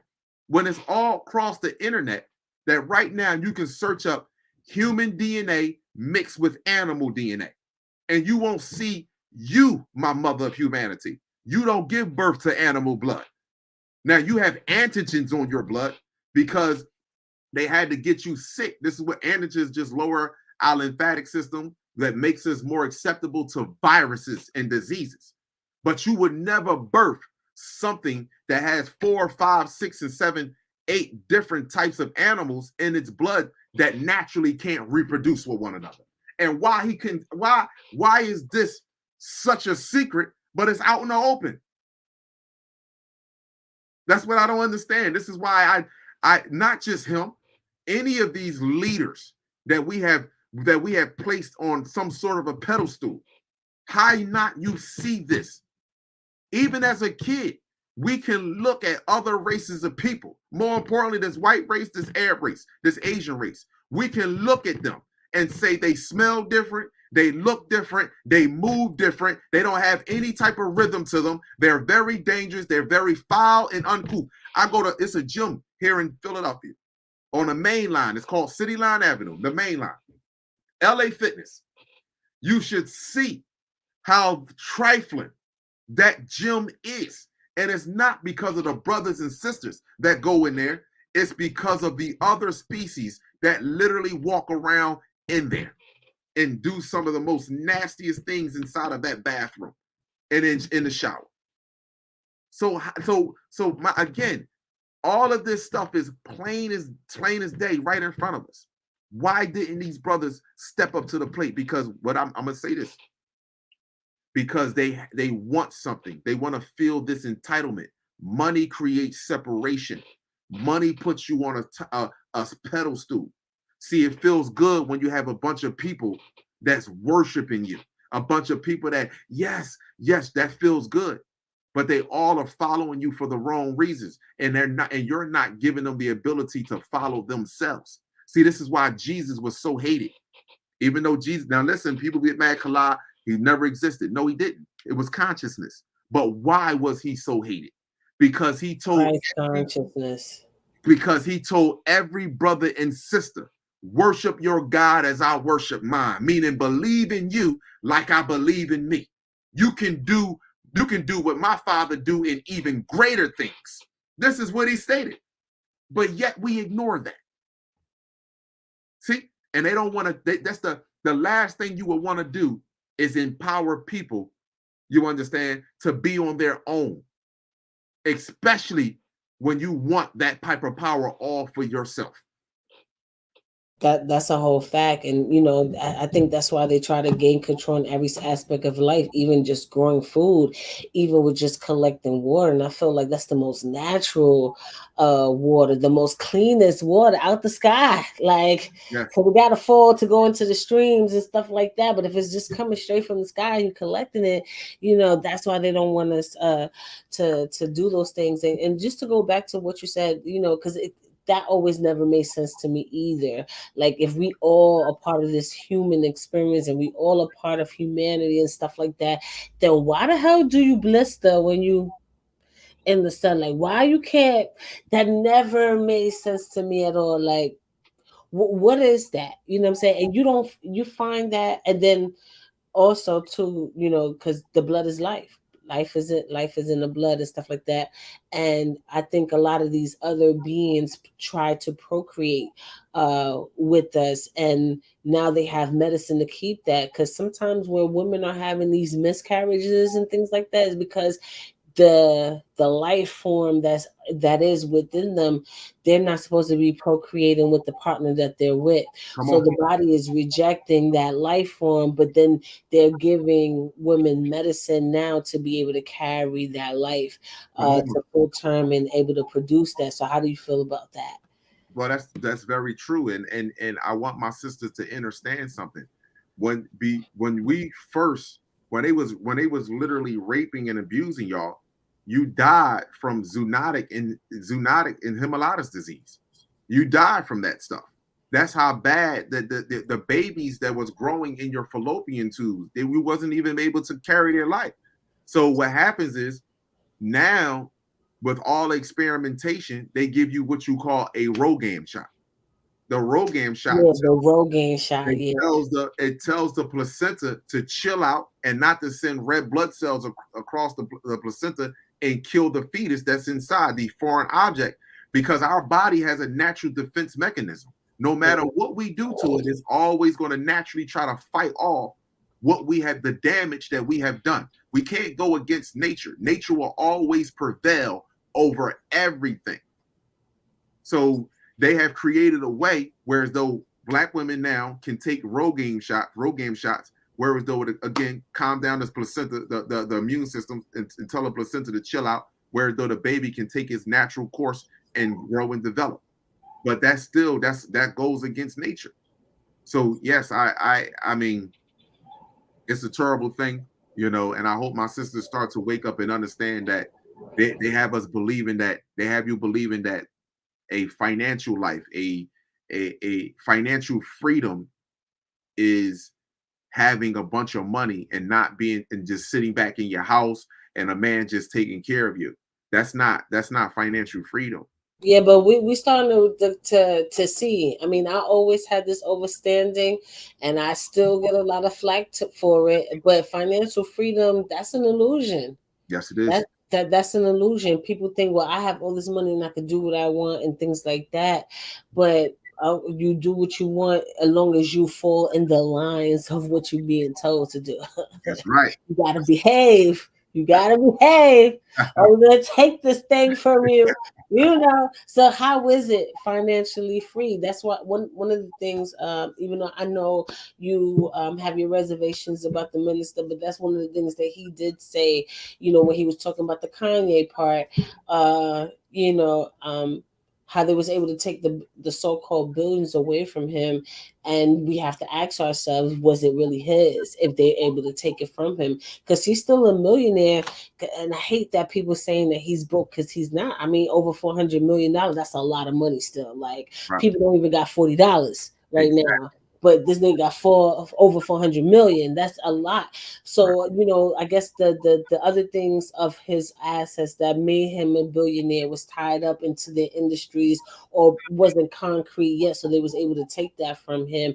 But still, they you still got to behave yourself. Not only, even if you have certain things, you still got to live. You still have to use it to eat and different things like that, especially if you're not growing your own food or producing your own animals and stuff like that. So you still have to pay for things and things like that. Not only can they take the stuff that you have tied into it, but they can limit your access to other resources so you can continue to gain. So now you're in a position of constantly consuming and spending and consuming and spending, and you're not bringing nothing in. So eventually you might do go broke, depending on how able to be smart enough to finagle your way into another opportunity. So how do you feel about that aspect of Farrakhan's speech and what's going on with Kanye at the moment? Kanye and Kyrie Irving right now have the ability to dictate to these people. They have the youth behind them. The youth football camps pay for all these colleges and pay for all their luxury living. NFL, basketball leagues, they have the youth right now behind them. All they have to do is get with the right people that understands genetics, biology, and get to our youth. Once we basketball players play 82 games a year. Black man right now can say, you know what?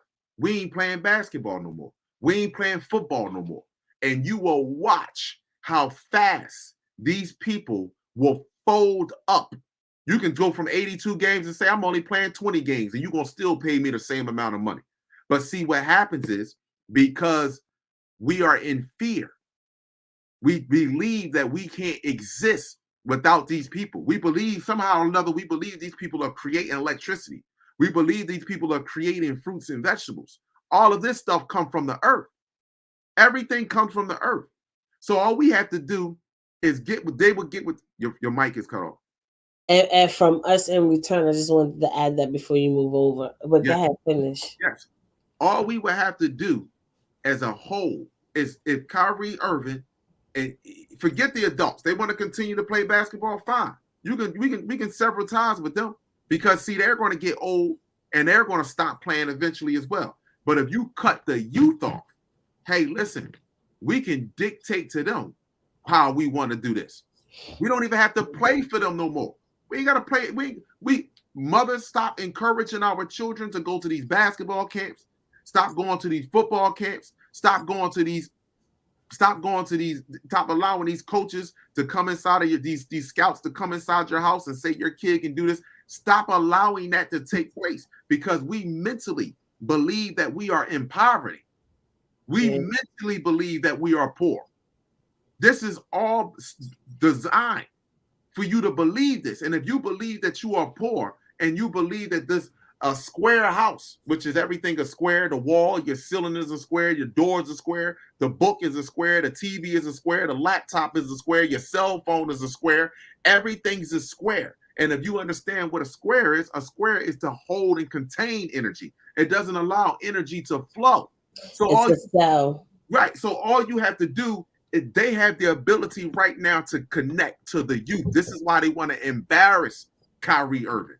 They want to butt break him on television to the youth to say, don't get out of line. But I will tell you, the moment that what's happening, because the frequency has changed on this planet, they are actually ruffling feathers. Yeah. They are actually ruffling feathers. And if Kyrie Irving was to take more of a stance, November 7th. No, go ahead. I'm sorry. All right, if Kyrie Irving was to take more of a stance, him and Kanye, you know what? I'm not a billionaire no more. So what? You have to learn to let go in order to grow. Trees shed leaves so new leaves can grow. You have to learn to let go in order to grow. And once you learn to let go, you will look at diamonds, you will look at the Bentley, you will look at the Rolls Royce, you will look at the Lamborghini, you will look at the mansion, and you will say that shit is primitive to what's truly here and to what I truly own. And all of that stuff came from my planet that you are riding around in, that you are living in, that you are walking in. It came from my planet. And once we take that stance, guess what? All power is no more power. No more power. And not for nothing, but I think this whole time we've been pointing our fingers at the wrong people. And like you said, it is the age of Aquarius. So even though they're doing things or have antics or whatever, it's not working. It's actually exposing more of the truth about what's actually going on as opposed to getting rid of it. And even though a lot of people shit it on TikTok or whatever, and I understand why, because you have another country behind it which has access to our data. I get it, but you can't. But what I'm loving to see is, since you're talking about the youth, how the youth is actually in there doing their due diligence, making up their own memes. Because I really feel like, and I could be wrong, but I really always felt like there was somebody creating these memes that wasn't like a content creator, but memes were being used to manipulate or persuade the mindset of the people, just like how TV does. You know what I'm saying? So when we go on social media and we're looking at these memes, I don't be thinking it'd be a content creator doing it. I really be thinking it's somebody, a bot, so to speak, making up this content so you could repost it. I kind of felt like that with the whole Bill Cosby situation. I felt like a lot of those memes and videos and different things like that didn't come from a content creator that was just innocently trying to make content or whatever the case may be. I really think those things were tools to sway the mind frame of the people, to have them feel that they should go in a certain direction. And I constantly feel like that's what be happening, especially when you have mass things like this now, right? So back to what I was saying before, I think a lot of this, like, we sit here and we look at these so-called rednecks, right? And we think that these are like the true evils and stuff like that. But then when you look at the Kyrie Irving and the Ye situation, now we talk about historically what happened to us as a people during our enslavement, and even after that, during Reconstruction, civil rights, all those different things. Now, when you look at what's happening today and the particular group of people that's involved, don't they have the same ways of what we've been going through? So now it's posing a question: was it really the rednecks? Come on. Yeah, all of this stuff start with us. We have to take accountability to that. All of this stuff started with us. Didn't start with the other species. They're not our equal. So why would they be a problem to us? All of this started with us. Before people must understand something. There were us on this planet, and there were other life forms on this planet. When Earth started to move in a different direction, we were being manipulated to dislike. The moment that we speak any type of harsh word, the moment that we become envious of one another, the moment that we start to dislike one another for whatever finer reason it may be, it automatically created a shell. It started to create shells. It started to densify us. Once we do that, you don't see trees arguing and fighting with one another. Once we started doing that, our avatar started changing, and it made us more acceptable to continue to fall. We continued to fall. We continued as years. This did not take place 400 years. This has been going on for thousands of years. The European man just popped up 8,000 years ago. or just say other races popped up about 8,000 years ago.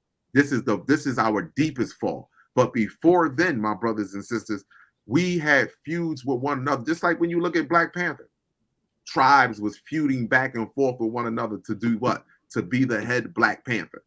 That's it. That's what. And why was we like that? Because we believed that there was a king when we never had kings.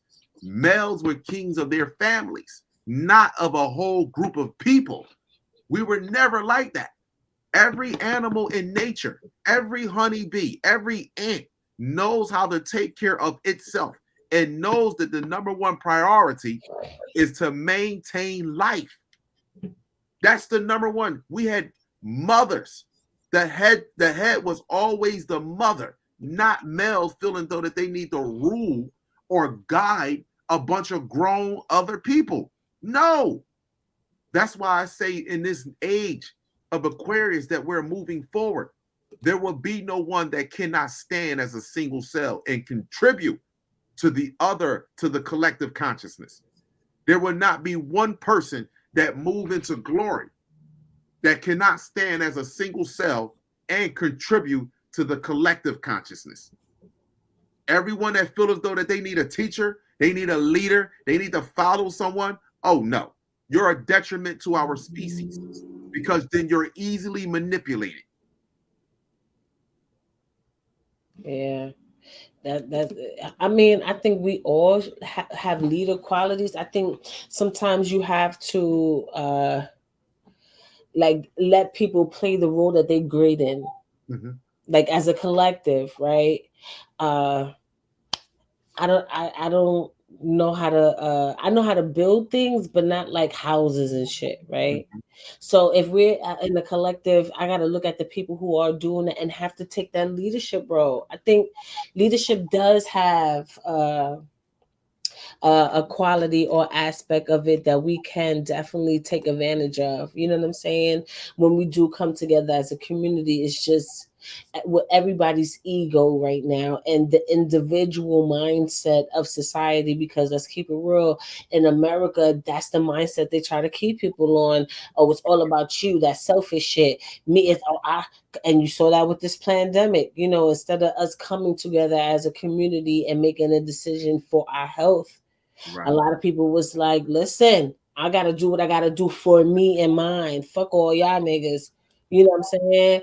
So with that being said, that leadership role, even though there were kings and queens as far as like the family and even like small communities, but I feel like that's still necessary. It's not necessarily feeling like you have to be a follower, but as a collective, I know that collectively or individually, we all have sets of skills that we are expert in. You know what I'm saying? And for us to evolve, we got to put leadership roles at any given moment, whenever it is necessary during that time, and we have to follow the lead. I have to relinquish my ego, relinquish my pride, relinquish all this other stuff, and surrender to the fact that this person is an expert at X, Y, and Z, and right now I'm under his command. What you need to go make, what you need me to get nails, what? And even if I can't do that shit, providing lunch, because I'm giving you the energy to build another day. You know what I'm saying? So I kind of gave you a little pushback on that, because I know I trust me, I understand what you mean about leadership and stuff like that. But as a community, sometimes it's necessary. And that doesn't mean that we need this one leader. Though I'm not, for those that listen, I'm not saying that we need this one leader and then everybody.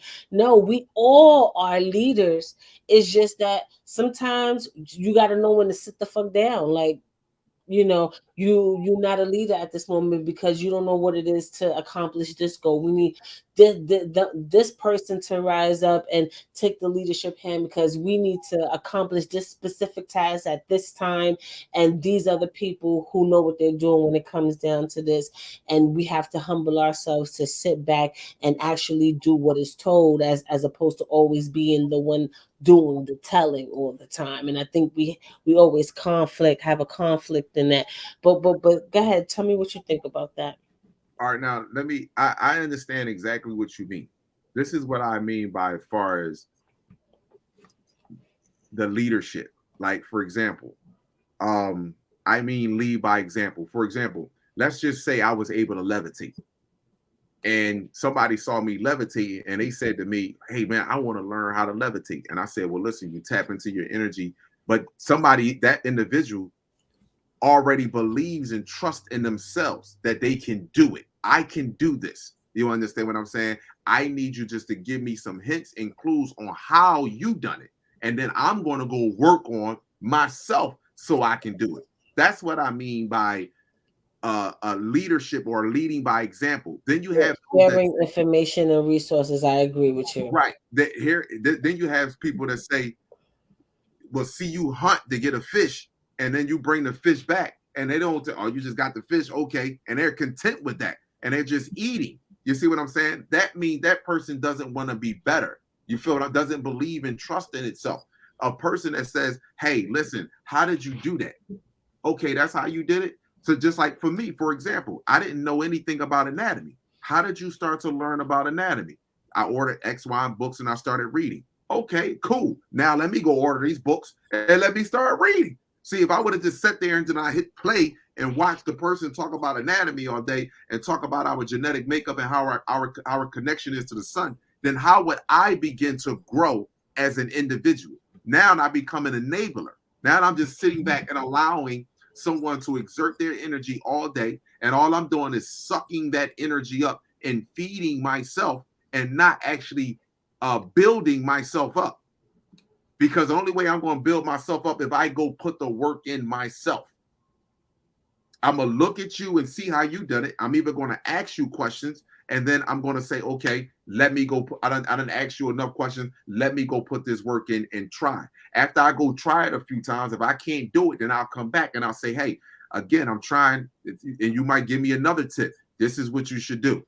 Boom. And then you go back and you try. But for those that I'm talking about, those that don't even put the effort to try to stand on their own as individuals, those people right there, that's completely different as someone that's saying, hey, I want to learn how you did that, and then I am going to go put in the work and practice myself. Yes. Now, I want to ask you a few more things about the Kyrie, and then, I'm not going to keep you all night, even though I do want to handcuff you to my radiator, but since I can't do that, so what is, and like I said, trust me, I respect how you feel about Farrakhan, but I felt like it's interesting, and I felt like I always say this, and we hear this throughout. I'm pretty sure our grandparents and shit like that will always say this, when we amongst ourselves. But I think it was needed to be said. Now we know with the Ye situation, Nori, took to like the Breakfast Club and Ebro and Rosenberg. And he did the freaking, what you call it, Math Hoffa situation, and I can't wait to see that so I can spit on my fucking phone, because like, why? And I didn't like how he was telling Nori that he was thirsty to do an interview with Kanye. Like, really, like, I really feel some type of way about all of that. But I digress, and let me get back to the point.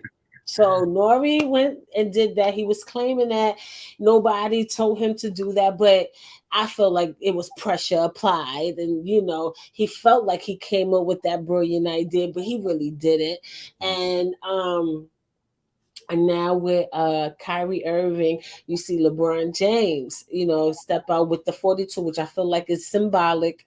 I always felt like something was wrong with that 42. I was thinking about Jackie Robinson, and shout out to a young, beautiful content creator when she broke down what Jackie Robinson did, because Jackie Robinson did speak out against Malcolm X and different things like that. And I didn't even know that.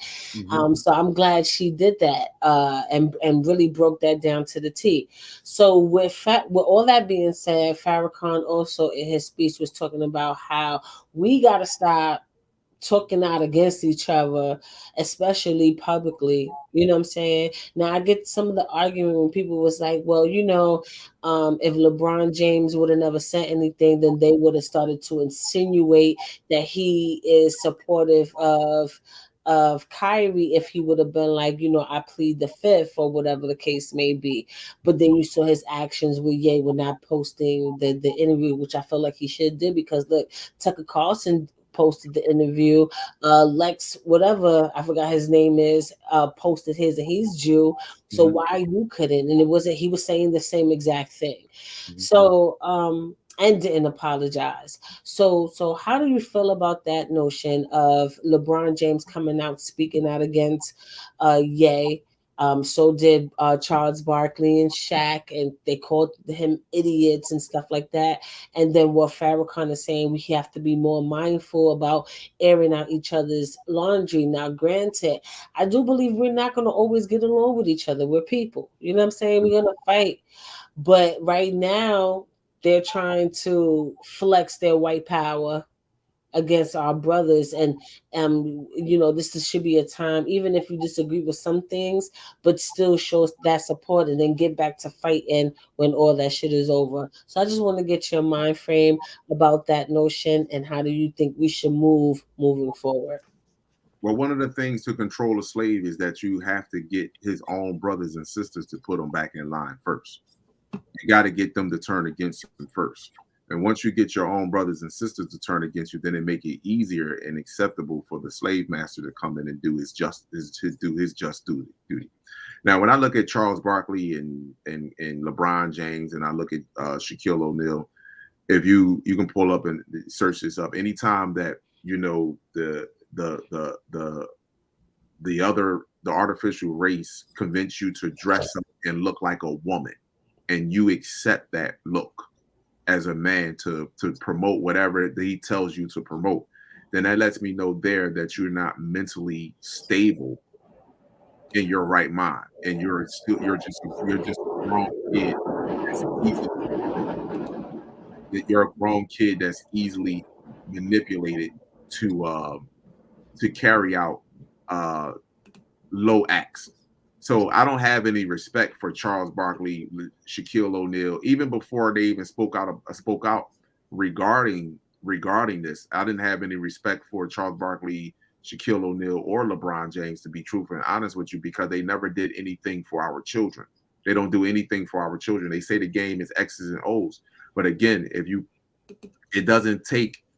how much brain capacity does it take in order for you to actually dribble a basketball, to shoot a basketball? How much brain capacity do it take? It take less than 2% of your brain, and there you go right there.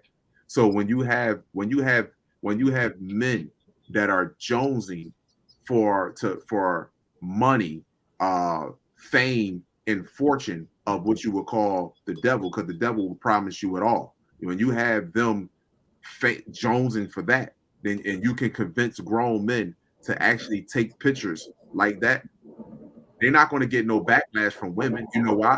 Because our women today are believing that money is the route to go. That is the way to go. That is success.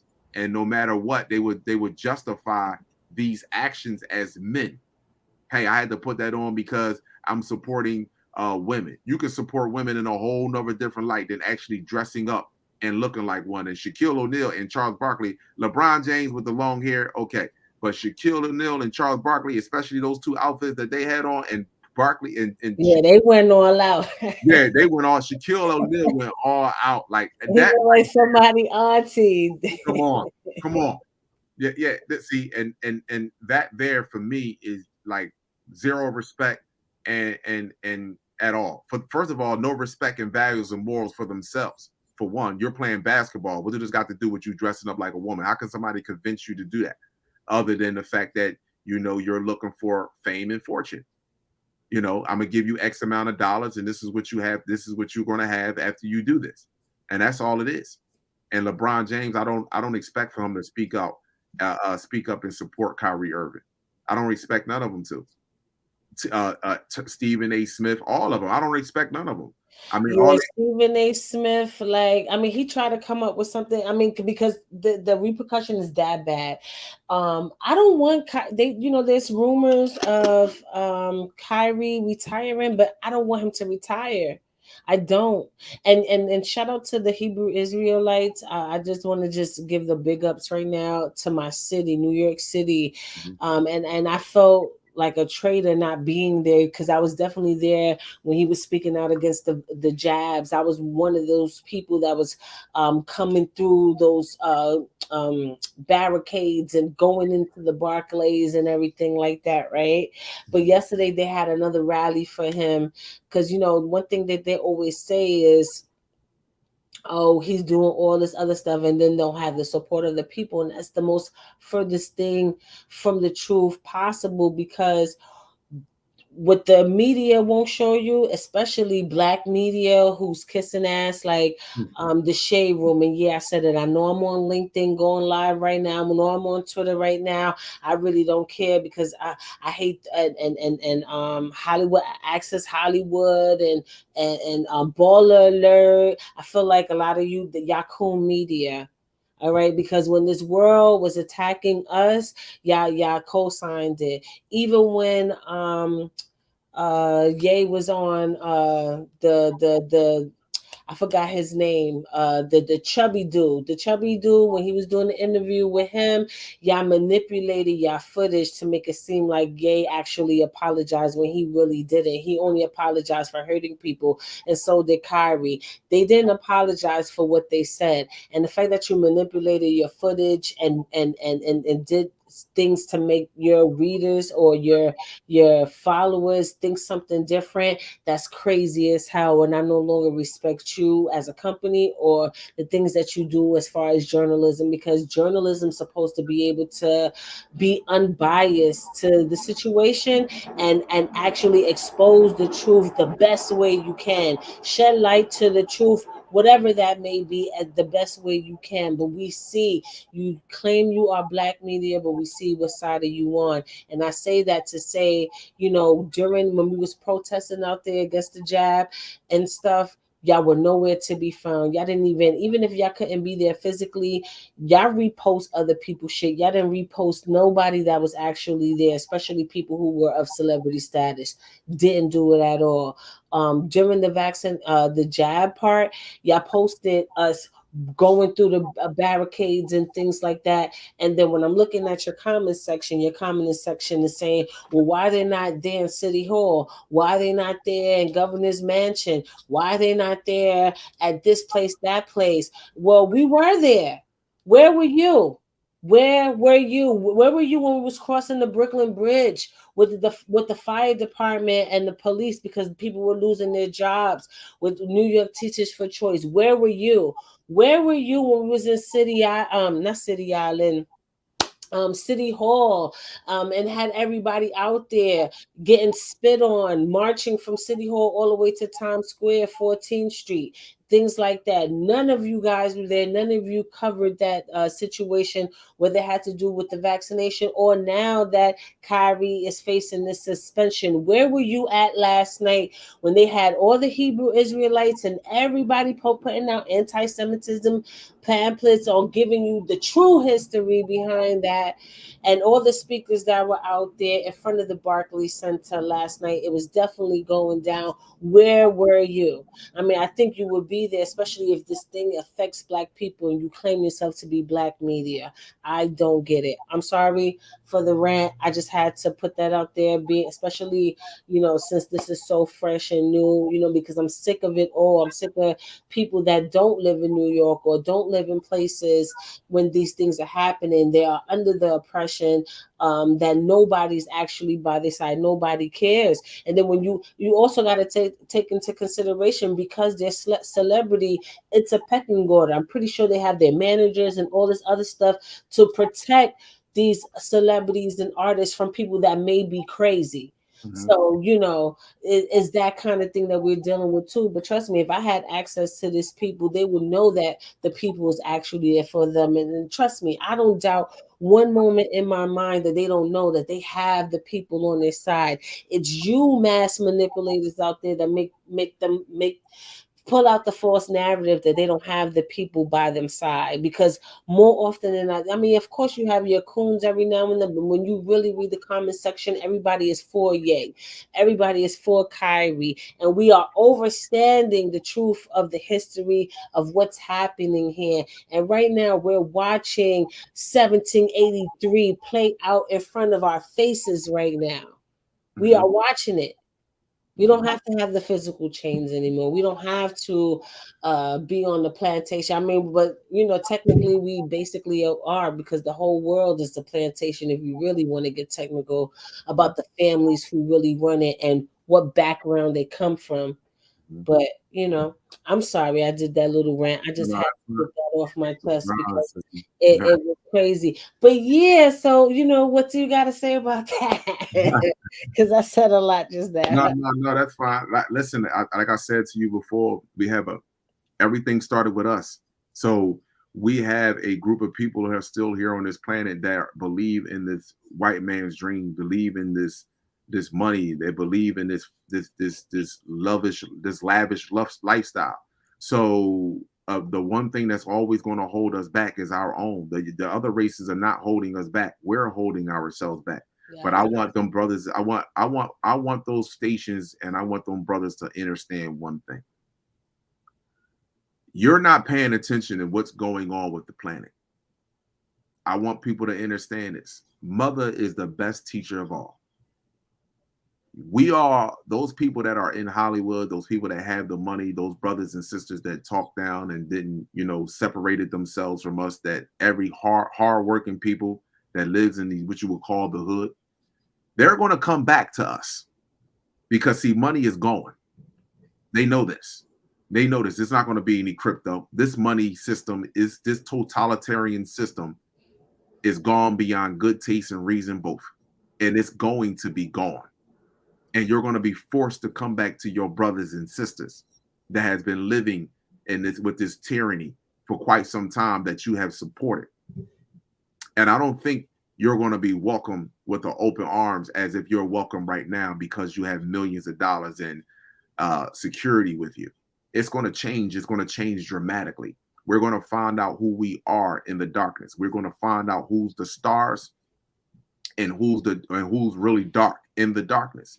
This is coming our way because this has to take place. But most importantly, what's happening right now is the revealing. A lot of these brothers and sisters that are here on this planet are the same brothers and sisters that reincarnated years ago that wanted to be a part of the system that actually probably got a lot of our brothers and sisters enslaved. So this is why this is judgment time. So I totally understand where you're coming from. Trust me, believe me, I don't show any empathy for none of them. I know that. This is why I said Kyrie Irving and Kanye, they have the power right now to cause a major shift. And it's not just about them. It's the words that they speak out of their mouth and the actions that they take. Because even if one of them was to go right now, today or tomorrow, we still have to deal with this system. Yes. We still have to deal with them. So it's not about them as individuals, just like it's not about Kala, it's about we as a collective. So it's very important that we inspire our youth to read, to be self-educated, so they can be self-aware and become selfless and not continue to walk down this selfish path. So I totally understand, my sister. I truly do. Yes. So I don't want to hold you any longer, but the vibe was so amazing tonight. And we definitely got to do this again. Like, I got to have you up here like at least once a month or something, because I love the chemistry and I love the knowledge, wisdom, and understanding. And I just had a great time tonight. Yeah. So, I mean, we talked about everything, and I just wanted to get your last words of what you felt like you didn't get to say or elaborate on. I'm giving you the floor to do all those things.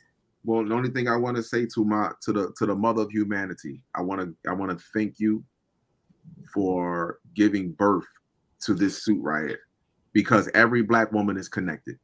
All of you are magnetically connected to one another. So it's from my mother to all other women on the planet. Thank you right now for giving birth to this suit right here. To my brothers out here, even though me and you may have never spoke face to face, we have never met each other physically. I want you to know how much your brother value and appreciate you. But this is our time to stand up as individual men, to put aside our differences and look to our children and walk and speak with no fear. This is not about money. This is about our children, our true wealth, our true fortune on the planet is children. It's children. And we can and the only way our next generation is going to survive, although it's going to survive regardless because of what's happening on the planet. But right now, for us to ascend as galactic beings on this planet, we have to speak life into our children. We have to speak life into our future generation. I value and I appreciate y'all. Y'all always know what I say. Woman, child, and man, heaven and earth, eternal light. Each one reach one. This is how we grow. Yes, I want to salute you, brother, and I love what I've been a fan of yours for a very long time. You know, I'm glad, you know, that I was able to be on the same stage with you on Clubhouse. I'm glad you came down the rabbit hole, but you came to the rabbit hole before we even came to Clubhouse. I remember you popped up on the video, and that was my first time actually seeing you, and then I started following you, and I've been amazed ever since. And I just want to say thank you and keep up the good work, because we need more brothers like you. And the same way you said, teach the babies, teach more kids. Kids need to know this. You need to come up with like a program or something and have like other little. I can see all of y'all right now with the UV ray gadget. Going out there chasing the sun. You know, I think that should be the next step for you. I really would love to see that happen, especially a beautiful black man such as yourself. Yeah. Thank you so much. I greatly appreciate that. It was an honor and a pleasure for me being on here. Thank you for having me on here. And I want to say respect to Hocus for inviting me on his platform as well. Thank you very much, my brother. I greatly appreciate that.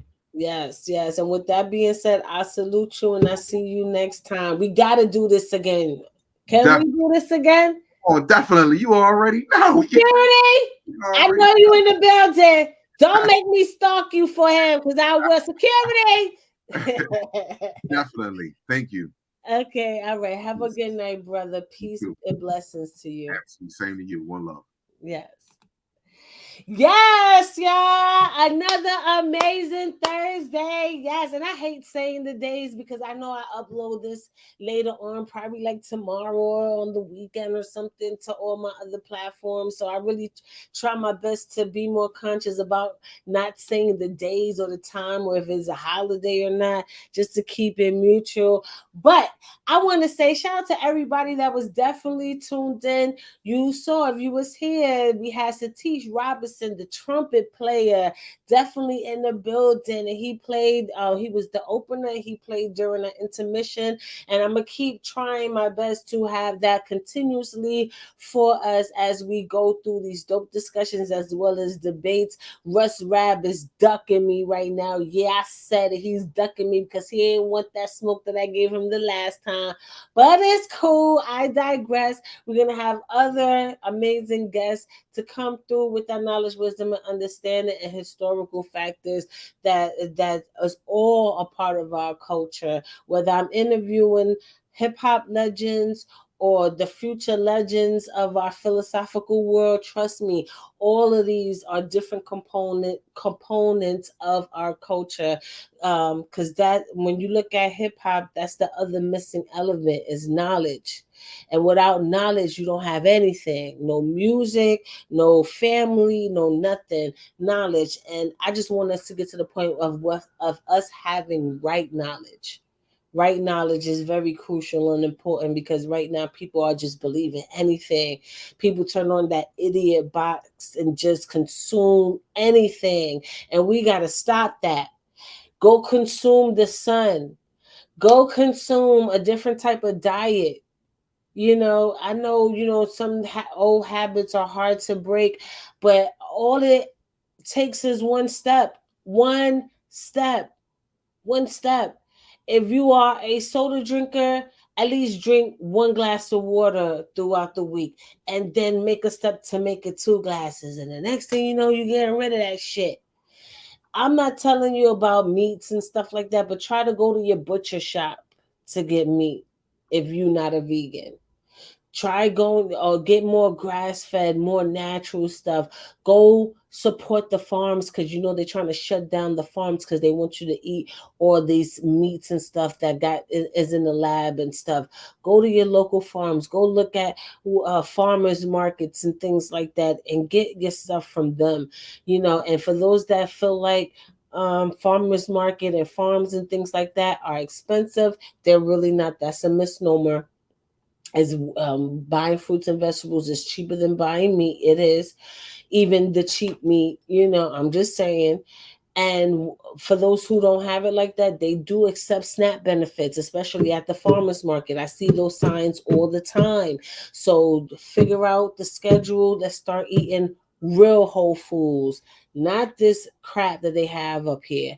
And I'm just saying, let's do better. Each one teach one. Let's start sharing the resources. Let's relax our egos and know when to be in leadership roles and know when to sit back and just be that bee that's a part of the whole honeycomb community, because you see how they work. Kalai brought up the honeybee, and I just felt like using it as an analogy because they all work for the hive. They all have a role and they work for the hive. Every one part is important. And if one motherfucker one bee ain't doing what he's supposed to do, the whole hive collapses, or they get rid of that person because it's disrupting the harmony. Look what's happening around us, people. It is the age of Aquarius, and we are in a different realm right now. Embrace it, ladies and gentlemen. Embrace it. We are here. We survived. You know how many people are not here right now? You know how many people are gone? They try to exterminate us, and we are still here. They try to exterminate us with every facet of life, food, water, everything. These so-called viruses and these inoculations and all these man-made. Because you see what happened in Boston, but you notice how that didn't go viral. What went viral was Drink Champs taking Kanye interview off. But what came out that same day, and I could show you what came out that same day was Boston coming up with a deadlier version. That didn't go viral. You would think that's kind of a little bit more important, which is proving how man-made in the lab that this thing is. And they still in these labs trying to exterminate us. But we made it. Nigga, we made it. And we finding out the real history. And for so long, you know how they call it junk DNA? That junk DNA is being revitalized, and a lot of things. You see how everybody's in an uproar because we ourselves is telling us that we experienced this before, whether it was on a plantation in America or some kind of tribe in Africa, wherever. Ourselves then went through. We saw a public emasculation before. We saw that shit. That's why we feel some type of way. It's deep rooted in our soul that we know the shit ain't right, and it's so familiar. We saw it before. Our cells hold memory, and if we are our ancestors, that's why. And within ourselves, we've seen this before. We experienced this before, whether it was us directly or watching our husbands or our sons or our family members go through it. So embrace that feeling. Embrace that feeling. Learn more. Educate yourself more. Start reading more. And I'm going to say this. And don't fall into the thing where, oh, Amazon still is able to do that or whatever the case may be. Don't fall into that trap, because that's a trap for further censorship. They want you to fight for the stoppage of knowledge and books and lessons and documentaries and things that's going to feed your mind. And the reason why I say that is because the Enlightenment period of history is when they rewrote history, rewrote philosophy, rewrote science, rewrote everything, and burned books. You don't want that. Right now, everybody hates Christopher Columbus. You know what I'm saying? Because it's because of his situation, which is more to it than that. But you know, as a collective, we're under the understanding that is because the reason why he sailed to America, that started the slavery over here, and the mass murder, mass genocide of the indigenous people, especially throughout the Caribbean and in America. But there is his works, his journals are published where we could sit there and read what he was writing in his journals at the time. Hopefully it's pure, but we have access to that information. And even though as an indigenous person of this world, because I do have native blood in me, I do have Puerto Rican blood in me too, which his visit inflicted on all of those aspects of me. And even though his existence itself is offensive, because I know he raped, it's because of him that my people were raped and pillaged upon and scalped and enslaved and stuff like that. I get it. But then to sit there and be like, and especially if he has a journal, I'm being denied access of that. No, I want to know what his mind was at that time. What did he see when he came over here? What was that relationship like? How did it become violent? Was the violence his true intention? Or did it gradually come like that? I don't know that. I haven't read the books, but I know they're out there, people talking about it. But just imagine us being in an uproar and they take all that away from us.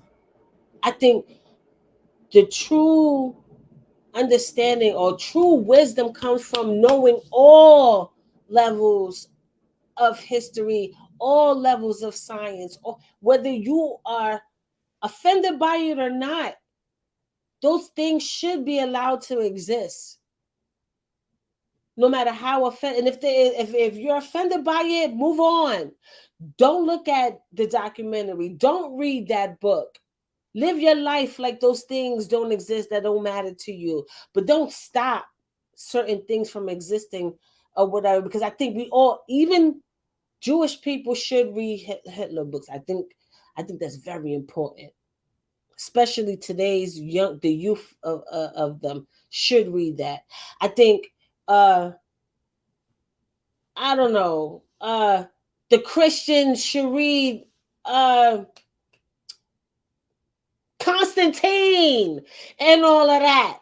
I think you should read those books too than just the Bible. I think, you know, people in Spain should read the Crusades, the Spanish conquest. Y'all know what I'm saying. I hope y'all get what I'm saying. I think I think Native Americans should read about John Smith. Y'all should know that's a part of your history, even though it's oppressive and they call it genocide and stuff like that. It's good to have that knowledge instead of having just blind hatred. And I felt like when we started hearing, oh, well, you should shut down Amazon and you should blame Amazon, I think that was because I know how these mass manipulators do. They create the problem, but then offer you a solution and acting like that, you know, this came out of your cries, but they set you up for you to feel like this. And then you start hearing those things echo. And then it's like, oh, you don't want the documentary? You don't want this? Okay, first today is the documentary, but then tomorrow will be something else that is crucial to history or knowledge. Okay, and the fact that people want to have control over what you say, what you post, what you watch, what you would like to share with those who may be interested, that's dangerous. That's dangerous. That's dangerous. And it makes me wonder, was it truly these rednecks? Was it really them?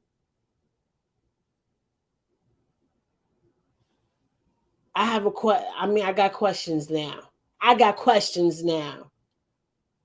It's the age of Aquarius, and maybe these things were needed to expose who the true enemy is, if in fact, if they are enemies.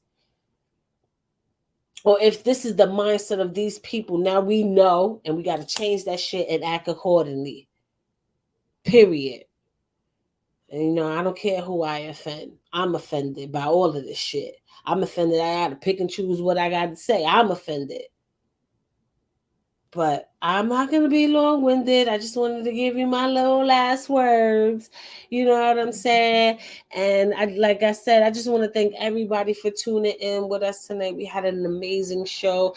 Shout out to everybody in the comment section. And if you hit up my my Cash App, thank you so much. I'll check it. I thought I heard a few clicks. I'll check it. Shout out to everybody on Clubhouse that was commenting and answering it. Shout out to security. Shout out to Kalai, definitely Satish.